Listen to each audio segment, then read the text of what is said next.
সুধী দর্শক বৃন্দ, সবাইকে শুভেচ্ছা জানাচ্ছি। স্কলারশিপ স্কুল বিডির পক্ষ থেকে আমি নাজমুল হাসান তপু বলছি। আজকে লাইভে আমাদের সাথে তিনজন গেস্ট স্কলার যুক্ত হয়েছেন। আমরা তাদের কাছ থেকে শুনবো কিভাবে হায়ার স্টাডিজ এবং রিসার্চ ক্যারিয়ার করতে হয়। তাহলে আমরা লাইভের মূল পর্ব আলোচনা শুরু করতে যাচ্ছি। আপনাদের যে যেটা প্রশ্ন আছে, মানে আমাদের তো এখানে অস্ট্রেলিয়া থেকে, ডেনমার্ক থেকে, ইউএসএ থেকে স্কলাররা আছেন, তাদের কাছে যে ধরনের প্রশ্ন হোক না কেন উচ্চশিক্ষা সংক্রান্ত আপনারা করতে পারবেন আমাদের মূল আলোচনা পর্ব শেষ হওয়ার পরে। তো আমি প্রথমে সবাইকে অনুরোধ করব, আমাদের সাথে যে তিনজন গেস্ট আছেন সবাইকে একে একে করে পরিচয় দেব। সর্বপ্রথম আমি যাচ্ছি মোহাম্মদ আমজাদ হোসেন ভাইয়ার কাছে। ভাইয়া কেমন আছেন? আপনি একটু যদি দয়া করে দর্শকদের নিজের পরিচয়টা একটু ছোট করে দিতেন। ধন্যবাদ নাজমুল ভাই। আমি মোহাম্মদ আমজাদ হোসেন। আমি সহকারী প্রফেসর হিসেবে কর্মরত আছি ফিশ বায়োলজি অ্যান্ড জেনেটিক্স বিভাগে, সিলেট কৃষি বিশ্ববিদ্যালয়। আর এর বাইরে আমি অস্ট্রেলিয়াতে আরটিপি ফেলো হিসেবে পিএইচডি করছি কোস্টাল মেরিন ইকোসিস্টেম রিসার্চ সেন্টারে। এর আগে আমি ইউরোপ থেকে মাস্টার্স করে আসছি এরাসমাস মুন্ডাস ফেলোশিপের আওতাতে। ধন্যবাদ। ধন্যবাদ আমজাদ ভাইয়া। আমি তারপর চলে যাচ্ছি আমাদের সাথে ইউএসএ থেকে যুক্ত হয়েছেন মোহাম্মদ আরাফাত হোসেন ভাইয়ের সাথে। ভাই, আপনি যদি দর্শকদের উদ্দেশ্যে নিজের পরিচয়টা ছোট করে দিতেন। আসসালামু আলাইকুম। আমি মোহাম্মদ আরাফাত হোসেন। আমি পিএইচডি শেষ করেছি university of British Columbia Vancouver থেকে 2020 সালে। আমি দর্শকদের সাথে এর আগেও একবার কথা বলার সুযোগ হয়েছিল। যাই হোক, আমি বর্তমানে রিসার্চ ফেলো হিসেবে কর্মরত আছি Boston children's hospital and Harvard medical স্কুলে। ধন্যবাদ ভাইয়া আপনার পরিচয় দেওয়ার জন্য। আমি তারপর চলে যাচ্ছি মোহাম্মদ আবু সাইদ সুজন ভাইয়ের কাছে। আপনি যদি একটু দর্শকদের নিজের পরিচয়টা ছোট করে দিতেন। ধন্যবাদ নাজমুল হাসান তপু ভাই। আমি মোহাম্মদ আবু সাইদ সুজন। আমি বর্তমানে পিএইচডি স্টুডেন্ট হিসেবে অধ্যয়নরত আছি টেকনিক্যাল ইউনিভার্সিটি অফ ডেনমার্কে, এবং এখানে পিএইচডি স্টুডেন্ট হিসেবে জয়েন করার পূর্বে আমি ইসলামিক ইউনিভার্সিটি অফ টেকনোলজিতে লেকচারার হিসেবে ছিলাম, এবং বর্তমানে আমি স্টাডি লিভে আছি। ধন্যবাদ। Back to you. ধন্যবাদ সবাইকে। আমি তাহলে মূল আলোচনা পর্বে চলে যাচ্ছি। আমার প্রথম প্রশ্ন হচ্ছে আমাদের আমজাদ ভাইয়ের কাছে। আমজাদ ভাইয়া, আপনি তো ইউরোপের ইরাসমাস মুন্ডাস স্কলারশিপ নিয়ে মাস্টার্স করেছেন। তো আমাদের দেশের একটা অধিকাংশ ছেলে মেয়েদের লক্ষ্য থাকে যে ব্যাচেলার শেষ করার পরেই মাস্টার্স করার জন্য। তো আপনি কি একটু দয়া করে বলবেন যে ইরাসমাস মুন্ডাস স্কলারশিপটার জন্য কিভাবে প্রিপারেশন নিলে ভালো হয়, যদি দর্শকরা তাতে উপকৃত হবে? এটা ধন্যবাদ নাজমুল ভাই। এরাসমাস মুন্ডাস বা এর বাইরেও ইউরোপে অনেকগুলো ফেলোশিপ স্কিম আছে, যেগুলোতে বাংলাদেশি ক্যান্ডিডেট জন্য অনেক ভালো সুযোগ আছে। এবং লাস্ট ইয়ার বলতে কারেন্ট ইয়ারে আমাদের দেশ থেকে প্রচুর এরাসমাস ফেলোশিপ অ্যাওয়ার্ড হয়েছে। এবার সম্ভবত 139 ও 140 প্লাস স্টুডেন্ট এরাসমাস ফেলোশিপ পেয়েছে। আরও মজার ব্যাপার হচ্ছে, এবার একজন বা দুইজন কিন্তু ন্যাশনাল ইউনিভার্সিটি থেকেও এরাসমাস মুন্ডাস স্কলারশিপ পেয়েছে। অনেকে মনে করে যে ন্যাশনাল থেকে পাশ করে হয়তো এরাসমাস ফেলোশিপে যাওয়া যাবে না। এটার জন্য বেসিক্যালি যে কোয়ালিটিটা আমি বলবো, এটার অনেকগুলো স্কিমের বা প্রোগ্রামের নিজেদের অনেকগুলো সিলেকশন ক্রাইটেরিয়া আছে। এটা আসলে কোনো ডেফিনেট না, এরাসমাসের কোনো ডেফিনেট ক্রাইটেরিয়া নেই। এই জন্য দেখা যায় অনেক ভালো স্টুডেন্ট ভালো প্রোফাইল নিয়ে হয়তো সে এই বছর এরাসমাসে ফেলোশিপের জন্য অ্যাওয়ার্ডেড হয়নি, কিন্তু নেক্সট ইয়ার তার চেয়ে কিছুটা কম প্রোফাইল নিয়ে অন্য স্টুডেন্ট এরাসমাস পেয়ে যেতে পারে। তো ওভারঅল একটা গুড প্রোফাইল হচ্ছে যে মোটামুটি ভালো সিজিপিএ, এর পাশে যদি এক্সপিরিয়েন্স থাকে। তবে কারেন্টলি সুসংবাদ হচ্ছে এরাসমাসে এক্সপিরিয়েন্স ছাড়াও তারা অনেকগুলো ফেলোশিপ দিচ্ছে। এই বছরে অনেকগুলো ফেলোশিপ ওনারা দিয়েছেন without any prior working experience. এবং এর আরেকটা সুবিধা হচ্ছে জাস্ট আপনি ব্যাচেলার শেষ করেই এরাসমাসে সরাসরি অ্যাপ্লাই করতে পারবেন, এর জন্য আলাদা মাস্টার্সের কোনো দরকার নেই। এবং এরাসমাস হচ্ছে ইউরোপের one of the best scholarship. আমি আমার এক্সপিরিয়েন্স যদি বলি, মানে আপনি ঘর থেকে বের হওয়ার পর যত কস্ট আছে এরাসমাস কভার করবে, even visa cost, flight cost, even ওনাদের কাছে যদি আমরা পাসপোর্টের যে কস্ট যদি আমরা রিটার্ন চাই সেটাও ওনারা পে করতে চায় অনেক সময় বা করতে পারে। সো এরাসমাসের জন্য যদি প্রিপারেশন সম্পর্কে আমি খুব শর্টলি বলি, সেটা হচ্ছে ভালো একটা সিজিপিএ থাকতে হবে, ভালো ইন্টার্নশিপ অথবা ওয়ার্কিং এক্সপিরিয়েন্স থাকতে হবে। আর এখন যারা শেষের দিকে আছে অনার্সের অথবা এরাসমাসে অ্যাপ্লাই করবে, তাদের ক্ষেত্রে যে জিনিসটা সেটা হচ্ছে একটা ভালো সিভি এবং একটা ভালো মোটিভেশন লেটার তৈরি করে রাখা। সিভিটা হচ্ছে এখানে সুজন ভাই আছেন, উনি জানেন যে ইউরোপে কিন্তু সিভির একটা সার্টেন ফরম্যাট আছে, ইউরোপাস সিভি, সেটা কোয়াইট স্মার্ট সিভি। সেই ফরম্যাটটাই ম্যাক্সিমাম ইউনিভার্সিটি অ্যাকসেপ্ট করে, অনেক সময় বলেও দেয় প্রোগ্রামে যে ইউরোপাস সিভি তৈরি করে সাবমিট করতে হবে, এবং একটা ভালো মোটিভেশন লেটার, খুব শর্টলি ভালো মোটিভেশন লেটার। এর সাথে মিনিমাম 2 জন প্রফেসর যারা ডিরেক্টলি স্টুডেন্টের সাথে ইনভলভ, তাদেরকে যদি রিকমেন্ডেশনের জন্য রাখা যায়। এটা আন্ডারগ্রেডে থাকলে যেটা হয়, আমাদের দেশে তো সেভাবে সুপারভিশন বা ইন্টার্নশিপ হয় না, সেক্ষেত্রে হয়তো তার কোর্স টিচার তারা রিকমেন্ডেশন দিতে পারেন। আর যারা জব করেছেন তাদের ক্ষেত্রে বেটার হচ্ছে একটা জবের সাইট থেকে নেওয়া, আর একটা হচ্ছে ওনার এডুকেশনাল ইনস্টিটিউট থেকে নেওয়া। মোটামুটি এই জিনিসগুলোই। আরেকটা যে এরাসমাসের আরেকটা যে অ্যাডভান্টেজ আমি বলবো, সেটা হচ্ছে ম্যাক্সিমাম প্রোগ্রাম, ম্যাক্সিমাম বলতে আমি এ পর্যন্ত আর কোনো প্রোগ্রামই দেখি নাই যেখানে অ্যাপ্লাই করতে টাকা লাগে, কোনো ধরনের টাকা লাগে না। যেমন ইউএসএ তে কিন্তু প্রচুর টাকা লাগে। আমি লাস্ট টাইম একটা অ্যাপ্লিকেশন, নাজমুলের সাথে কথা বলছিলাম, অ্যাপ্লিকেশন করতে গিয়ে আমি বুঝতে পারছি যে প্রচুর টাকা খরচ হয়, কারণ এর আগে আমি করি নাই আসলে, জাস্ট কানাডাতে একটাতে করছিলাম, সেখানে টাকা খরচ হয়েছিল, আর ইউএসএ তে। এই মোটামুটি আর কি। আর কারো যদি পার্টিকুলার কোনো কিছু জানার থাকে, মনে হয় আমরা কোশ্চেনে যেতে পারি। ধন্যবাদ আমজাদ ভাইকে, অনেক সুন্দর করে বলেছেন। আপনি ঠিকই বলেছেন যে ইরাসমাস মুন্ডাসে কোনো টাকা পয়সা লাগে না, যার জন্য ছাত্র অবস্থায় আর কি তাদের জন্য অ্যাপ্লাই করাটা খুবই ইজি।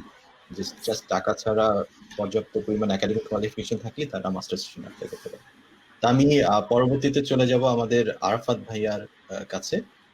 ভাই আপনি যদি একটু আনমিউট করতেন। আচ্ছা, আমি আনমিউট করে দিচ্ছি এখান থেকে। হ্যাঁ, ভাইয়া আপনার কাছে আমার প্রশ্ন হচ্ছে, আপনি বর্তমানে পোস্ট ডক করছেন হার্ভার্ড মেডিকেল স্কুলে, তার আগে ইউবিসি থেকে পিএইচডি করেছেন।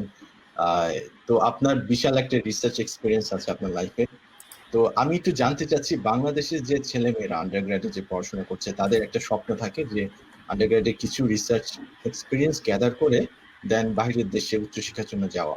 তো এই যে সুপারভাইজার এবং স্টুডেন্টের যে একটা রিলেশনশিপের যে ডাইনামিক্স, এটা কিভাবে করলে বেস্ট পাথওয়েতে আগাবে, মানে বেস্ট ওয়েতে আগাবে, এটা যদি আপনি একটু বলতেন আমাদের যে ছাত্রছাত্রীরা আছে তাদের জন্য। ধন্যবাদ তপু। আলহামদুলিল্লাহ, অল প্রেজ ডিউ টু আল্লাহ। আপনাদের মাঝে আবার কথা বলতে পারছি, ধন্যবাদ তপুকে। আচ্ছা, তো টপিকটা খুবই গুরুত্বপূর্ণ, সুপারভাইজার স্টুডেন্ট রিলেশনশিপ। কেন বলছি, কারণ আপনি হয়তো সুপারভাইজারের আন্ডারে কাজ করবেন, মাস্টার্স হলে 2-3 বছর, পিএইচডি হলে 3-4 বছর, 5 বছর, কিন্তু এটা একটা লং টার্ম ইফেক্ট থাকে আপনার লাইফে। আপনি জীবনে যেখানেই যান না কেন, ইভেন আপনি হয়তো কোনো একটা ইউনিভার্সিটির অ্যাসোসিয়েট প্রফেসর, ফুল প্রফেসর হবেন, তখনও হয়তো আপনার রিকমেন্ডেশন লেটার লাগবে, যেটা আপনার পিএইচডি সুপারভাইজার লিখবেন। তো রিকমেন্ডেশনের কথা বাদে দিলাম, একজন স্টুডেন্ট হিসেবে একজন সুপারভাইজারের সাথে সম্পর্কটা কেমন হওয়া উচিত, এটা আসলে আমরা অনেকেই মানে ঠিকঠাক কাজ করে বের হয়ে আসি, আবার অনেকেই অনেক বড় বড় ভুল করি। তো সেজন্য আসলে এটা একটা ইম্পর্টেন্ট বিষয়, আমরা অনেক সময় এটা আসলে ইগনোর করি বা অ্যাভয়েড করি কথা বলতে। যেমন প্রথম কথায় আসি, আমি আন্ডার গ্রাজুয়েটে আমাদের অনেক সময় থিসিস থাকে, আমাদের বুয়েটে ছিল। তো অনেক সময় দেখা যাচ্ছে যে ওখানে সুপারভাইজার আসলে আমরা নিজেরা চুজ করতে পারি না, কারণ আমাদের সিজিপিএ অনুযায়ী আসলে র্যাঙ্কিং হয়ে অনেক সময় সুপারভাইজার অ্যাসাইন্ড হন, সেটা ভিন্ন কথা। তারপরও রিলেশনটা কেমন হওয়া উচিত ওটা ডিফারেন্ট ইস্যু। আর মাস্টার্স পিএইচডিতে, সেটা আমি দেশেই করি অথবা দেশের বাইরেই করি, সেটা একটা অন্য একটা বিষয় হতে পারে। যেমন ধরেন, বাংলাদেশে যদি আপনি মাস্টার্স পিএইচডি করেন, আমার কাছে মনে হয় আপনার কাছে মোর ফ্রিডম থাকে যে আপনি কার সাথে কাজ করতে চান, কারণ দেশে অতটা কম্পিটিশন নেই। সেক্ষেত্রে আপনি ইন অ্যাডভান্স মানে প্রফেসরের ব্যাকগ্রাউন্ড যাচাই বাছাই করতে পারেন। আপনার যদি তার ফিল্ডের সাথে আপনার ফিল্ড ম্যাচ করে, পছন্দের সাথে ম্যাচ করে, আপনি কাজ করবেন। আর বিদেশে আসার সময় যেটা হয় যে অনেক সময় আমাদের এই ফ্রিডমটাও থাকে না, কারণ আমরা অ্যাডমিশন পেলেই খুশি, এমন একটা অবস্থা। হয়তো জন প্রফেসরকে ইমেল করেছি, 2জন রিপ্লাই দিয়েছে। সো অনেক সময় excuse me, অনেক সময় দেখা যাচ্ছে আমার ফিল্ডের সাথে ম্যাচও করে না, আমার পছন্দের সাথে, কিন্তু জাস্ট আমাকে আসতে হবে, আসি, সেটা ডিফারেন্ট ইস্যু। কিন্তু আসলাম বা বাংলাদেশি কোনো একজন সুপারভাইজারের সাথে কাজ করা শুরু করলাম, তারপরে আমার সাথে সুপারভাইজারের সম্পর্কটা কেমন হওয়া উচিত? ফার্স্ট যেটা আমি বলতে চাই সেটা হচ্ছে যে সবসময় সুপারভাইজারকে অবি করতে হবে। উনি যেটা বলছেন সেটা শুনতে হবে, যেটা মানা করছেন সেটা করা যাবে না, আপনার পছন্দ হোক বা না হোক। কারণ দেখা যাচ্ছে যে উনি কোনো ইনস্ট্রাকশন আপনাকে দিচ্ছেন, আপনার কাছে আপাত দৃষ্টিতে মনে হচ্ছে কেন এটা আপনি বললেন, আমি ভাল লাগছে না বা এটা তো মানার দরকার নেই, কিন্তু উনি আসলে অনেক এক্সপিরিয়েন্স থেকে বলছেন। উনি হয়তো আগে অনেক স্টুডেন্ট হ্যান্ডেল করেছেন, তাদের নানা রকম সমস্যা হয়েছিল, যে কারণে হয়তো আপনাকে বলছেন যে ওই পথে যেও না বা এই কাজটা করো না, আপাত দৃষ্টিতে ভালো মনে হলে এটা আসলে তোমার জন্য ভালো না। সো আর্গিউ না করে উনি যা বলছেন সেটা ফলো করা, সেটা আইদার রিসার্চের ডিরেকশনই হোক, সেটা পেপার সাবমিশনের জন্য সময় হোক, অথবা যে কোনো কিছু, ইভেন সবসময়, ইভেন অনেক সময় একাডেমিক ব্যাপারের বাইরে। যদি সুপারভাইজার আপনার সাথে খুব ক্লোজ হন, উনি হয়তো আপনার অনেক পার্সোনাল ডিসিশন মেকিং ও হেল্প করতে পারেন। উনি হয়তো আপনাকে বললেন যে অমুক, তুমি পিএইচডি করতে যাচ্ছ, তোমার সামনে 2টা অপশন আছে, এখানে এবং এখানে, এই স্কুলটাতে যেও না, যদি স্কুল ভালো, হয়তো কোনো সমস্যা আছে, এখানে যেও না, এটাতে ট্রাই করো। কিন্তু আপনি বললেন না, স্কুল এটা ভালো, আমি এটাতেই যাবো। কেন? হয়তো উনি অনেক কিছু জানেন যেটা আসলে আমরা বুঝতে পারি না। তো এই ধরনের বিষয় ওনাকে আসলে মান্য করা উচিত। সেকেন্ড যে কথাটা আসলে আরেকটা বিষয়, সেটা হচ্ছে যে আপনি এ ধরনের সমস্যা হতে পারে, ধরেন আপনি বিদেশে এসেছেন বা দেশেই আছেন, গ্রাজুয়েট লেভেল কোর্স সিলেকশন নিয়ে।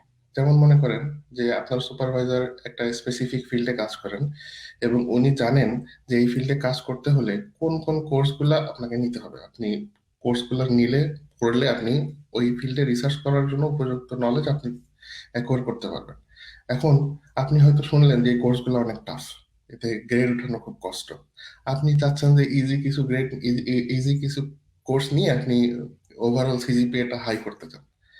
আপনার এই জন্য সুপারভাইজার, মানে আপনাকে বলেছেন যে এটা নিতে, আপনি নিচ্ছেন না, বা আপনি গোপনে এটা নিলেন না, রেজিস্টার করলেন না, এটা করা যাবে না। উনি যেটা বলেছেন সেটা শুনতে হবে আর কি। কারণ ওটা উনি জানেন যে এটা আপনার জন্য জরুরি, আপনি হয়তো বুঝতে পারছেন না। সেকেন্ড এবং সবচেয়ে বড় ইস্যু সেটা হলো পারমিশন। আমি আগে কথা বলেছি, অভিকরণ, উনি যেটা বলছেন সেটা শুনবেন। পারমিশনের বিষয়, পারমিশনটা কেমন গুরুত্বপূর্ণ, এটা অনেক ভাস্ট একটা জিনিস। যদি পয়েন্ট বাই পয়েন্ট বলতে চাই, ধরেন যে পেপার সাবমিশনের বিষয়। আপনি মনে করেন যে একটা পেপার সাবমিট করতে চান কোথাও, এখন আপনার সুপারভাইজার অবশ্যই তার পারমিশন, অবশ্যই তো উনি তো কো অথর থাকবেনই। তারপরে অনেক সময় আমি আগে, এটা আমার আগের এক্সপিরিয়েন্স থেকে দেখেছি যে আমি আমি নিজে কখনো এরকম আজে বাজে কাজ করিনি, কিন্তু আমি দেখেছি যে আমার পরিচিত অনেকে এরকম করে যে সুপারভাইজারকে না জানিয়েই ওনাকে অথর লিস্টে রেখে একটা ভেন্যুতে পেপার সাবমিট করে দিয়েছেন। হ্যাঁ, হয়তো সুপারভাইজার জানলে ওখানে সাবমিট করতে দিতেন না, কিন্তু উনি সাবমিট করে দিয়েছেন, কারণ মাচ ইজিয়ার ভেন্যু, ওখান থেকে অ্যাকসেপ্ট হয়ে যাওয়ার সম্ভাবনা বেশি। ভাই এটা সুপারভাইজার বাংলাদেশের বলেন, প্রেক্ষাপটে, কারণ ওনার কাছে ইমেইল আসে। বাংলাদেশের প্রেক্ষাপটেই বলছেন। হ্যাঁ, বাংলাদেশের প্রেক্ষাপটে বলছি। এটা নর্মালি বাংলাদেশেই বেশি ঘটে, মানে বিদেশে একটু কম মানে এটা সম্ভাবনা একটু কম। বাংলাদেশেই মানুষ এটা বেশি করে, হয়তো এটা না বুঝেই করে, যে মনে করে প্রফেসর কিছু বলবে না, কিন্তু এটা কিন্তু একটা বড় অফেন্স, মানে one of the severe offence graduate স্টাডিতে, যে আপনি এক জায়গায় পেপার সাবমিট করলেন, আপনার সুপারভাইজার জানে না। লেট অ্যালোন সুপারভাইজার, আপনার কো অথর যারা আছেন তাদেরকেও জানতে হবে, তাদের কাছ থেকেও লিখিত পারমিশন বা মৌখিক বা ইমেইল পারমিশন নিতে হবে যে হ্যাঁ ইটস ওকে, যেখানে সাবমিট করা হবে। কারণ অনেকেই থাকতে পারে বিগ শট পিপল, তারা হয়তো এরকম আজে বাজে জায়গায় পেপার সাবমিট করেন না, এটা তাদের ক্যালিবারের সাথে যায় না। আপনি একটু ইজি পাস হওয়ার জন্য, আপনি আর কি মনে করেন যে একটি ইজিলি অ্যাকসেপ্টেড হওয়ার জন্য আপনি পেপারটা এখানে দিচ্ছেন, এটা কোনোভাবেই করা যায় সিরিয়াস অফেন্স পেপার সাবমিশনের ক্ষেত্রে। এবং আমি আগে এরকম দেখেছি যে স্টুডেন্টরা এরকম করেন। এবং আগের ঘটনা বাদে দিলাম, রিসেন্ট ঘটনা বলি, ধরেন সপ্তাহখানিকের ভিতরে ঘটনা, সেটা হয়েছে কি যে কানাডা, আমেরিকা এবং বাংলাদেশ, এই 3টা দেশ বাদে, আমরা অন্য একটা দেশ, আমি নাম বলতে চাচ্ছি না, এই 3টা দেশ বাদে আর একটা দেশের একটা গ্রুপের সাথে আমরা কাজ করছিলাম কোভিড প্রজেক্ট নিয়ে। তো ওনারা আমাদের কাছে পেপার দিচ্ছেন, মানে ওনারা কাজ করেছেন, আমরাও এপাশ থেকে কিছু কাজ করছি, সাহায্য করছি। এর ভিতরে কি হলো যে আমরা এখনো পেপারে কাজ করছি, হঠাৎ করে ওই পাশ থেকে ইমেল এসেছে এই সপ্তাহখানিক আগে যে আসলে আমাদের প্রজেক্টের ডেডলাইন ছিল 1 মাস আগে, আমরা আসলে পেপারটা সাবমিট করে ফেলেছিলাম একটা জার্নালে, সেখান থেকে অলরেডি রিভিউ চলে আসছে, এবং সেখানে কিন্তু আমরা যারা কাজ করেছি এই পাশ থেকে আমাদের কারো নাম নেই, ওনারাই সাবমিট করেছেন। কিন্তু ওই পেপারের উপর কিন্তু আমরা এখনো কাজ করছি, ওখানে আমাদের ম্যাটেরিয়ালও আছে। এখন এটা যখন আসছে, আমার সুপারভাইজার জাস্ট একটা লাইনে লিখেছেন ইমেইলে, honestly I am shocked and disappointed. এটা কখনোই করা যাবে না। এখন মানে আমরা কাজ করছি, সুপারভাইজার তার ওই পাশেও আছে, কিন্তু আমরা তো এখানে কাজ করছি, আমরা কাইন্ড অফ কোলাবোরেটর, আমাদের পারমিশন ছাড়া, আমাদের নাম ছাড়া, অথচ আমরা পেপারের উপর কাজ করেছি। সেই পেপার এক জায়গায় সাবমিট করে এখন রিভিউ আসছে। এখন ওনারা বলছেন যে আমরা আসলে আপনাদের নাম ইনক্লুড করে দিতে পারি, অথবা পেপার উইথড্র করে ফেলতে পারি, নতুন করে আবার সাবমিট করতে পারি। যাই হোক, এরকম কিছু কমপ্লিকেশন তৈরি হয়েছে, তো এগুলো করা যাবে না। আচ্ছা, তারপরে যেমন মনে করেন, এটা আরেকটা বড় ইম্পর্টেন্ট বিষয়, বি অনেস্ট। মনে করেন আপনি একটা পেপার লিখছেন, আপনার সুপারভাইজার অনেক বিজি থাকেন, বাংলাদেশে অনেক বিজি থাকেন, এই দেশে তো আরো বেশি বিজি থাকেন। আমি বাংলাদেশের প্রফেসরদের ছোট করছি না, আমি আসলে বলতে চাচ্ছি এটাই যে এই দেশে দেখা যাচ্ছে যে প্রফেসরদেরকে অনেক রকম এক্সাম কমিটিতে সদস্য হতে হয়। সারাদিনে যত সিনিয়র প্রফেসর তত বেশি বিজি আর কি, বাংলাদেশেও বিজি। ওনাদের এত সময় নেই যে আপনি পেপারে কি লিখেছেন, কোথা থেকে কপি করেছেন কিনা এটা খুঁজে খুঁজে বের করা। অনেক সময় দেখা যাচ্ছে যে অনেক বড় বড় জার্নালে সাবমিট করার পরে ওটা কম্পিউটারে ডিটেক্ট করে যে এখানে এই ডকুমেন্টের সাথে অমুক ডকুমেন্টের মিল পাচ্ছি, চেঞ্জ করে দাও, বা কপি করা হয়েছে হুবহু।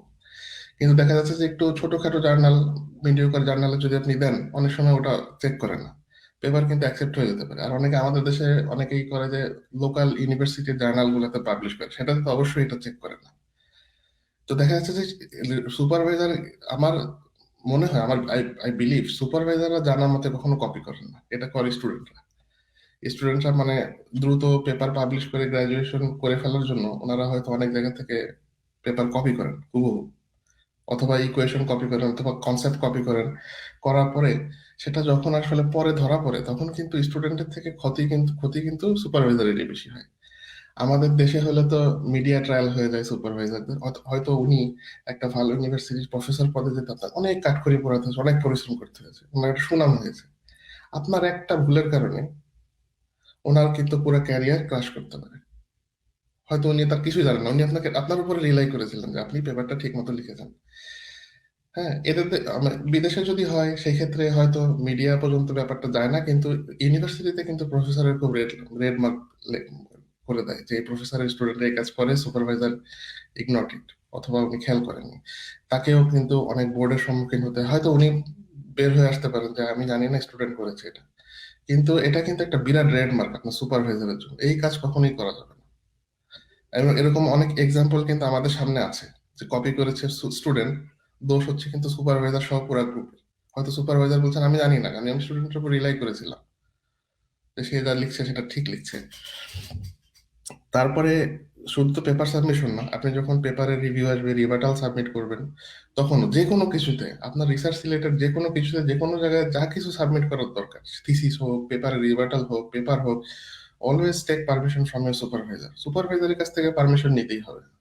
এবং যে কোনো বিষয় যত সিম্পলই হোক, আপনার কাছে মনে হচ্ছে না এই বিষয়ে মনে হয় দরকার নেই, এটা খুবই সিম্পল বিষয়, I can handle it, but এটা করা যাবে না, তারপরও পারমিশন নিতে হবে। অ্যাটলিস্ট তাকে বলেন যে আমি এটা করতে চাই, তুমি কি ওকে আছো নাকি, বা এরকম বলেন যে আমি এটা ঠিক করে কি সাবমিট করে দিতে পারি কিনা, নাকি তোমাকে আবার পাঠাতে হবে। ইন অ্যাডভান্স পারমিশন নিয়ে রাখতে পারেন। হয়তো বিজি থাকবেন, আপনি ইন অ্যাডভান্স, উনি যদি বলেন ঠিক আছে এটা ঠিক করে পাঠিয়ে দাও, আমাকে আর শুনতে হবে না, বাট অ্যাটলিস্ট এই কথাটা ওনার কাছ থেকে পারমিশনটা নিয়ে রাখতে হবে। এবং দেখা যাচ্ছে যে আপনি অনেক সময়, এটা আমাদের দেশে বেশি হয়, যে আপনি কোথাও মাস্টার্স পিএইচডি শুরু করেছিলেন, শেষ করেন, কিন্তু অনেক রিসার্চ ম্যাটেরিয়াল আপনারা ইউজ করেছেন এবং সেখান থেকে কিছু সামান্য হলেও আউটপুট এসেছে, সেটা নোটেড অবস্থায় আছে। আপনি গ্রাজুয়েশন শেষ করেন নাই বিধায় সেগুলা কোনো সাবমিশনে যায়নি। 6-7 বছর পর আপনার হয়তো কোনো একটা কারণে মনে হচ্ছে যে একটা পেপার হলে ভালো হয়। আপনি কি করলেন, ওই যে 6-7 বছর আগে কাজ করেছেন সেগুলো গুছিয়ে লিখে ফেলেন। এটা আমি বাস্তব এক্সপিরিয়েন্স থেকে বলছি, আমি এক প্রফেসরের কাছ থেকে শুনেছি। ওই সুপারভাইজার ওই প্রফেসরকে না জানিয়ে 6-7 বছর পর উনি স্টুডেন্ট মনে করেছে প্রফেসর ভুলে গেছেন বা জানেন না, ওই একই ম্যাটেরিয়াল ইউজ করে, একই জিনিস ইউজ করে সাবমিট করেছেন without the consent of that professor, এবং ওই যে ম্যাটেরিয়াল ইউজ করেছেন ওই ল্যাবের কথাও অ্যাকনলেজ করেননি। এটাও করা যাবে না, এটাও সিরিয়াস অফেন্স।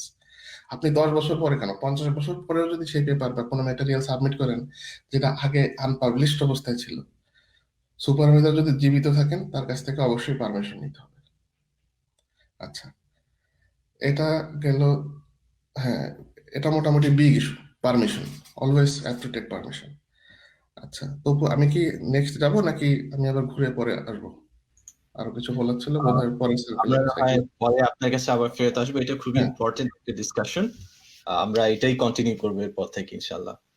আমি এরপর চলে যাচ্ছি আবু সাইদ সুজন ভাইয়ের কাছে। ভাইয়া, আপনি তো বর্তমানে ডেনমার্কে পিএইচডি করছেন, তো আপনি যদি দর্শকদের উদ্দেশ্যে একটু বলতেন, অনেকেরই ইচ্ছা থাকে যে স্ক্যান্ডিনেভিয়ান কান্ট্রিগুলোতে পড়ার জন্য, তো আপনি যদি তাদের জন্য একটু বলতেন কিভাবে সেখানে পড়া যায় বা প্রিপারেশন নিতে হয়। ওকে, ধন্যবাদ তবু ভাই।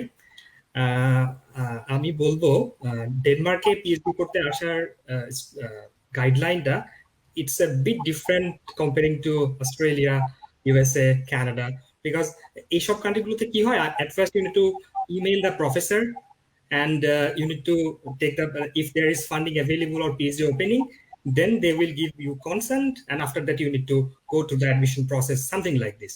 বাট ইউরোপে এবং ইউরোপিয়ান কান্ট্রিগুলোতে যদি আপনি পিএইচডি তে অ্যাপ্লাই করতে চান, it is considered as a full time job.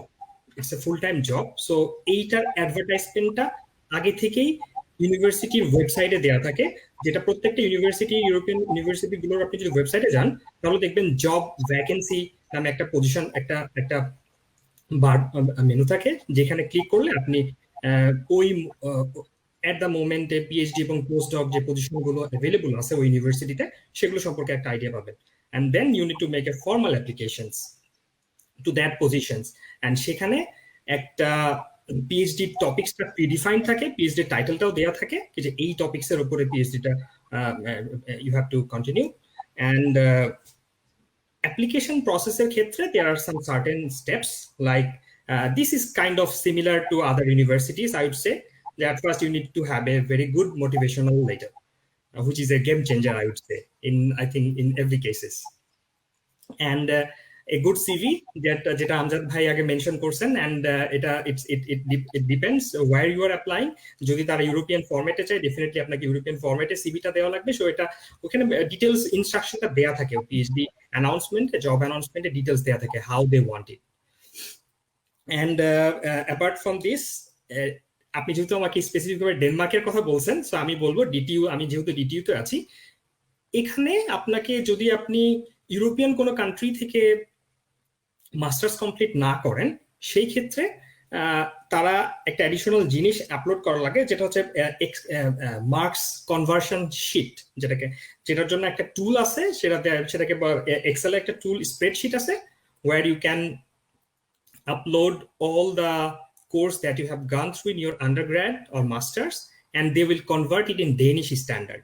Danish grading সিস্টেমটাও একটু ডিফারেন্ট, লাইক আমরা তো সিজিপিএ নিয়ে অভ্যস্ত, বাট এখানে ওদের গ্রেডিং সিস্টেমটা 7 স্কেল গ্রেডিং সিস্টেম, যেটা স্টার্ট হয় -3, 0, 2, 4, 7, 10, 12 লাইক দিস। সো এইভাবে, সো আপনি যখন প্রত্যেকটা আন্ডারগ্র্যাড এবং মাস্টার্সের কোর্সগুলো যখন ইনপুট দিবেন, তখন তারা একটা ডেনিশ গ্রেডিং সিস্টেমে একটা স্কোর দিবে। একটা আপনি যখন এক্সেল শিটে ইনপুট দিবেন, সেই গ্রেডিং সিস্টেম ইনপুট দেওয়ার পর আপনি যে গ্রেডটা পাবেন ডেনিশ গ্রেডিং সিস্টেমে, if it is higher than 8, then you are eligible to apply on the PhD positions. So এখানে সিজিপিএ ডেফিনেটলি আমি যদি বলি যে আমার সিজিপিএ 3.8 এর ওপরে ছিল, আমি কনভার্ট করার পরে সেটা ডেনিশ গ্রেডিং সিস্টেমে 10 পয়েন্ট সামথিং ছিল। So I was eligible. এটা আমার ব্যাচেলারের কথা বলতেছি, এবং মাস্টার্সে ইট ওয়াজ 12 out of 12, so it was perfectly okay. So এইখানে এই স্প্রেডশিটটা, এক্সেল স্প্রেডশিটটা ফিল আপ করতে যে অনেকে অনেক ভুল করে। সো এইটা সম্পর্কে যদি কেউ যদি ইউরোপে অ্যাপ্লাই করতে চায়, আই থিঙ্ক এটা নিয়ে একটু কথা বলতে গেলে মনে হয় আমার বক্তব্যটা একটু দীর্ঘায়িত হয়ে যাবে। সো আমি এটা নিয়ে কারো যদি কোনো স্পেসিফিক কোয়েশ্চেন থাকে, তাহলে আমার সাথে পরবর্তীতে যোগাযোগ করতে পারে। সো আমি তাদেরকে এটা ক্লিয়ারিফাই করে দিব। And as usual, the language requirements, I'll say 6 point minimum requirement is 6.5, and the higher the better. So পিএইচডিতে অ্যাপ্লিকেশন করার জন্য এগুলোই basically checklist I would say. Definitely যখন সিভিতে তো দুইজন রেফারি হিসেবে দেওয়া লাগে, যেটা আন্ডারগ্র্যাড অথবা মাস্টার্স এর সুপারভাইজার। আর যদি ইন্ডাস্ট্রিয়াল এক্সপিরিয়েন্স থাকে তাহলে ডেফিনেটলি একজন ইন্ডাস্ট্রি এবং একজন একাডেমি থেকে রেফারি হলে বেশ খুব বেটার হয় আর কি। সো এই ছিল মাস্টার্স শেষ করে পিএইচডিতে অ্যাপ্লিকেশন করার একটা শর্ট গাইডলাইন ইন ডেনমার্ক। ধন্যবাদ সুজন ভাইকে। আমি আবার চলে যাচ্ছি আমজাদ ভাইয়ের কাছে।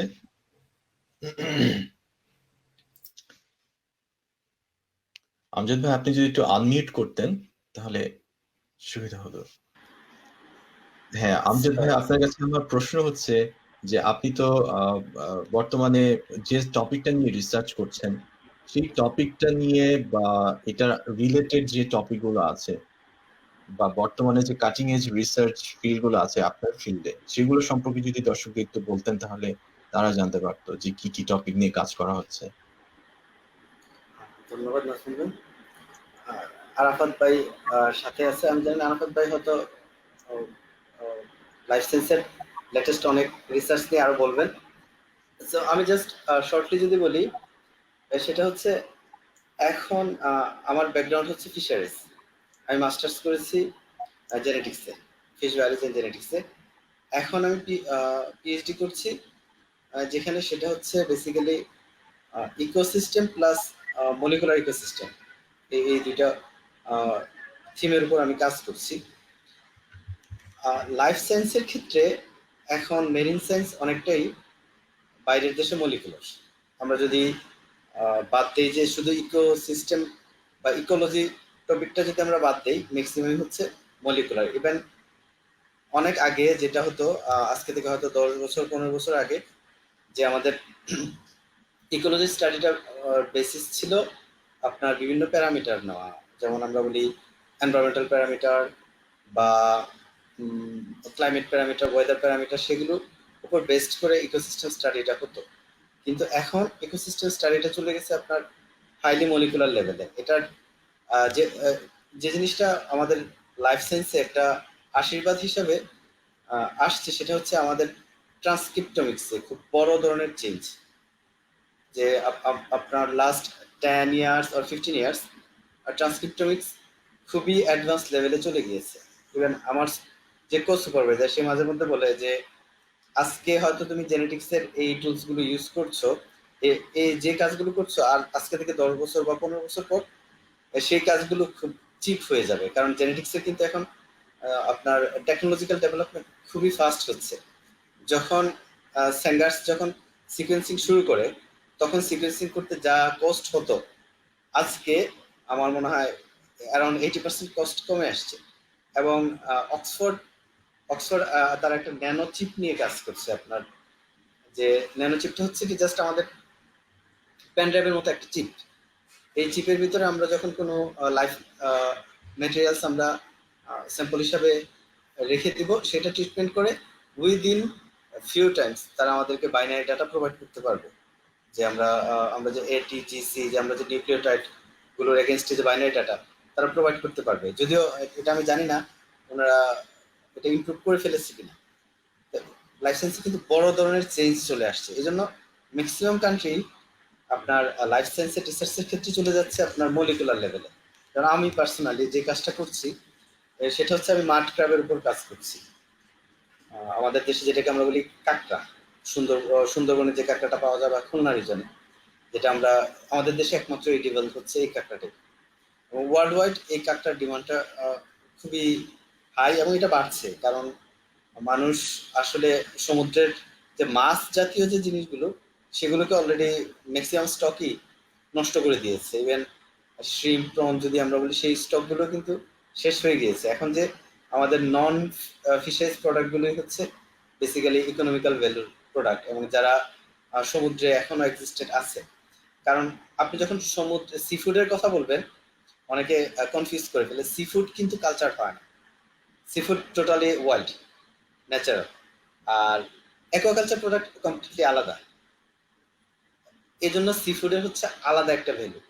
সিফুডের ভ্যালুটা হচ্ছে সিফুডে আপনার বলা হয় যে মেরিন ওয়াটারে লেস মাইক্রোবায়াল কমিউনিটি থাকে, এই জন্য সিফুড মোর হেলদি, মোর আমরা যে স্যানিটারি লেভেলের হিসাবে কনসিডার করি, এটা মোর গুড কোয়ালিটি ইন্ডেক্স আছে এদের।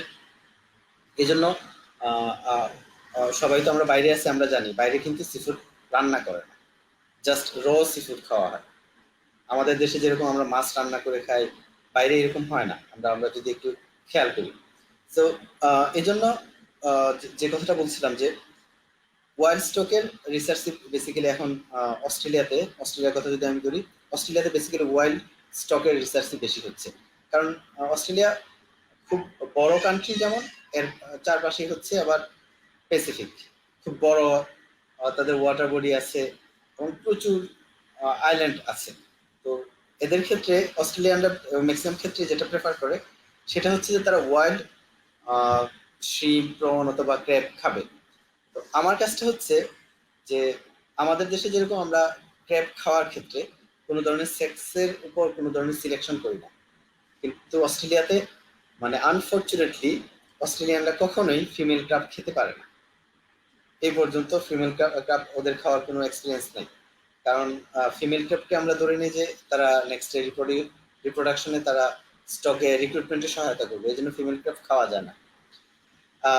রিসেন্ট ইয়ার্সে অনেকে বলেছেন যে, অনেক সায়েন্টিস্ট বা অনেক ফিশারম্যানরা বলেছেন যে ফিমেল ক্র্যাব একটা বয়স হয়ে গেলে তাদের আগের মতো পটেনশিয়ালিটি থাকে না, কিন্তু এটা রিসার্চ দ্বারা প্রমাণিত না। তো আমার একটা অবজেক্টিভ হচ্ছে আসলে এই কথাটা সত্যি কিনা। যদি সত্যি হয় তাহলে একটা সাইজের পর আমরা ফিমেল ক্র্যাবকে ছেড়ে দিতে পারি, যেটা কনজিউম করা যেতে পারে। আরেকটা হচ্ছে আপনারা হয়তো জানেন, লাইফ সায়েন্সের ব্যাকগ্রাউন্ড হলে জানার কথা, সবাই ইঞ্জিনিয়ার, আমি সরি যে আমি একটু হয়তো কমপ্লিকেটেড হয়ে যাচ্ছি। সকল ধরনের ইনসেক্ট মোল্টিং করে, তাদের শেলটাকে ফেলে দেয়। এই শেল ফেলাটা হয় দুইটা কারণে, একটা হচ্ছে তার গ্রোথ ইনক্রিমেন্ট, সাইজে বাড়ার জন্য, আর আরেকটা হচ্ছে যখন সে রিপ্রোডিউস করে। এখন যখন একটা ক্র্যাব শেলটাকে ছেড়ে দিল, সে এটা কি জন্য ছাড়ছে, গ্রোথের জন্য নাকি রিপ্রোডাকশনের জন্য, সেটা নিয়ে আমি একটা মডেল তৈরি করব, মলিকুলার মডেল। আমি সার্টেন কিছু মলিকুলকে আমি সামনে রেখে কিছু এক্সট্রাকশন করছি বিভিন্ন ধরনের, এই জন্য অবশ্য আমার অনেকগুলো এসে ইউজ করতে হচ্ছে। ট্রান্সক্রিপ্টোমিক্স আছে, তারপরে আপনার নর্মাল অ্যালাইসা আছে, এর বাইরে আমি ইউজ করছি আপনার স্পেকট্রোফটো, লিকুইড ক্রোমাটোস্পেক্টো ফটোমেট্রি, বিভিন্ন ধরনের এসে ইউজ করছি। সেটা হচ্ছে তাদের ভিতরে আমি একটা মডেল তৈরি করব যে কোন মডেলটা রিপ্রোডাকশনের জন্য আর কোন মডেলটা হচ্ছে আমার গ্রোথ ইনক্রিমেন্টের জন্য। তাহলে আমি একটা স্টক সম্পর্কে বলতে পারি যে এই স্টক থেকে তারা এত পার্সেন্ট হারভেস্ট করতে পারবে। সো ফাইনালি যদি আমি বেশি বলে ফেলছি কিনা নাজমুল ভাই একটু আমাকে ধরাই দিবেন প্লিজ, আমি বেশি ডেসক্রিপটিভ হয়ে যাচ্ছি কিনা, কারণ কথা বলতে গেলে বেশি বেশি চলে আসে। যেটা হচ্ছে আমার মেইন অবজেক্টিভ, আমার ইন্ডাস্ট্রিয়াল পার্টনার আছে কুইন্সল্যান্ড ফিশারিজ, তাদের মেইন অবজেক্টিভ এটাই যে আমি এটা একটা মডেল তৈরি করে দিই, তাহলে তারা যখন নেক্সটে কোনো স্টকে অ্যাক্সেস করবে খুব সহজে বলতে পারবে এই স্টক থেকে আমি 30% 40% ফিমেল মাটক্রাব আমরা হারভেস্ট করতে পারবো। কারণ ফিমেল মাটক্রাবের যে আপনার র বলা হয় বা ওভারি বলা হয় আর কি, ডিম যেটা, সেটা খুবই হাই কমার্শিয়াল ভ্যালু। বিশেষ করে প্যাসিফিকের যে ক্রাব আছে এদের টেস্ট একটু ডিফারেন্ট, সেই জন্য এদের ভ্যালুটা খুবই হাই হয়। সো আমার আলটিমেট উদ্দেশ্য এটাই যে আমি এটাকে আলাদা করবো আর কি একটা মডেলের মাধ্যমে। আর এর বাইরে হয়তো অনেক ইকোলজিক্যাল স্টাডি হবে, আমার অ্যাকুয়ারিয়াম ট্রিটমেন্টও আছে, যেমন আমি বিভিন্ন ধরনের স্ট্রেসের জন্য হিট, তারপরে আপনার স্যালাইনিটি, কারণ আমরা জানি যে টেম্পারেচার কিন্তু বেড়ে যাবে, আমরা যতই বলি যে গাছ বা ইয়া করি টেম্পারেচার, এটা নিশ্চিত হয়ে গেছে নেক্সট 10 বছর 15 বছরে আমাদের ওয়ার্ল্ডের টেম্পারেচার একটা সিগনিফিকেন্ট চেঞ্জ চলে আসবে। টেম্পারেচারের সাথে আবার সেক্সের একটা রিলেশন আছে, সেটা হচ্ছে লো টেম্পারেচার ম্যাক্সিমাম অ্যানিমেলসের ক্ষেত্রে ফিমেল অফস্প্রিং প্রোডাকশনটাকে স্টিমুলেট করে, তাহলে তখন যেটা হবে ক্র্যাব ফিমেল উৎপাদন হবে বেশি কিন্তু সাইজ হয়ে যাবে ছোট।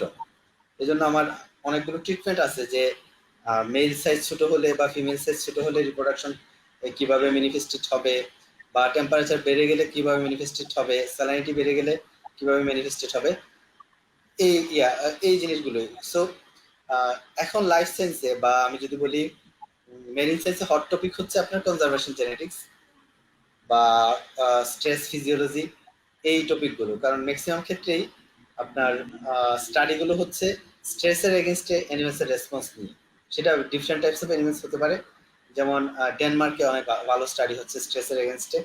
ইভেন আমার সাথে কোলাবোরেশন আমরা করতে চেষ্টা করেছিলাম আপনার আলফ্রেড ওয়াগনার ইনস্টিটিউট, জার্মানির, ওনাদের একটা গ্রুপই আছে ইকোফিজিওলজি।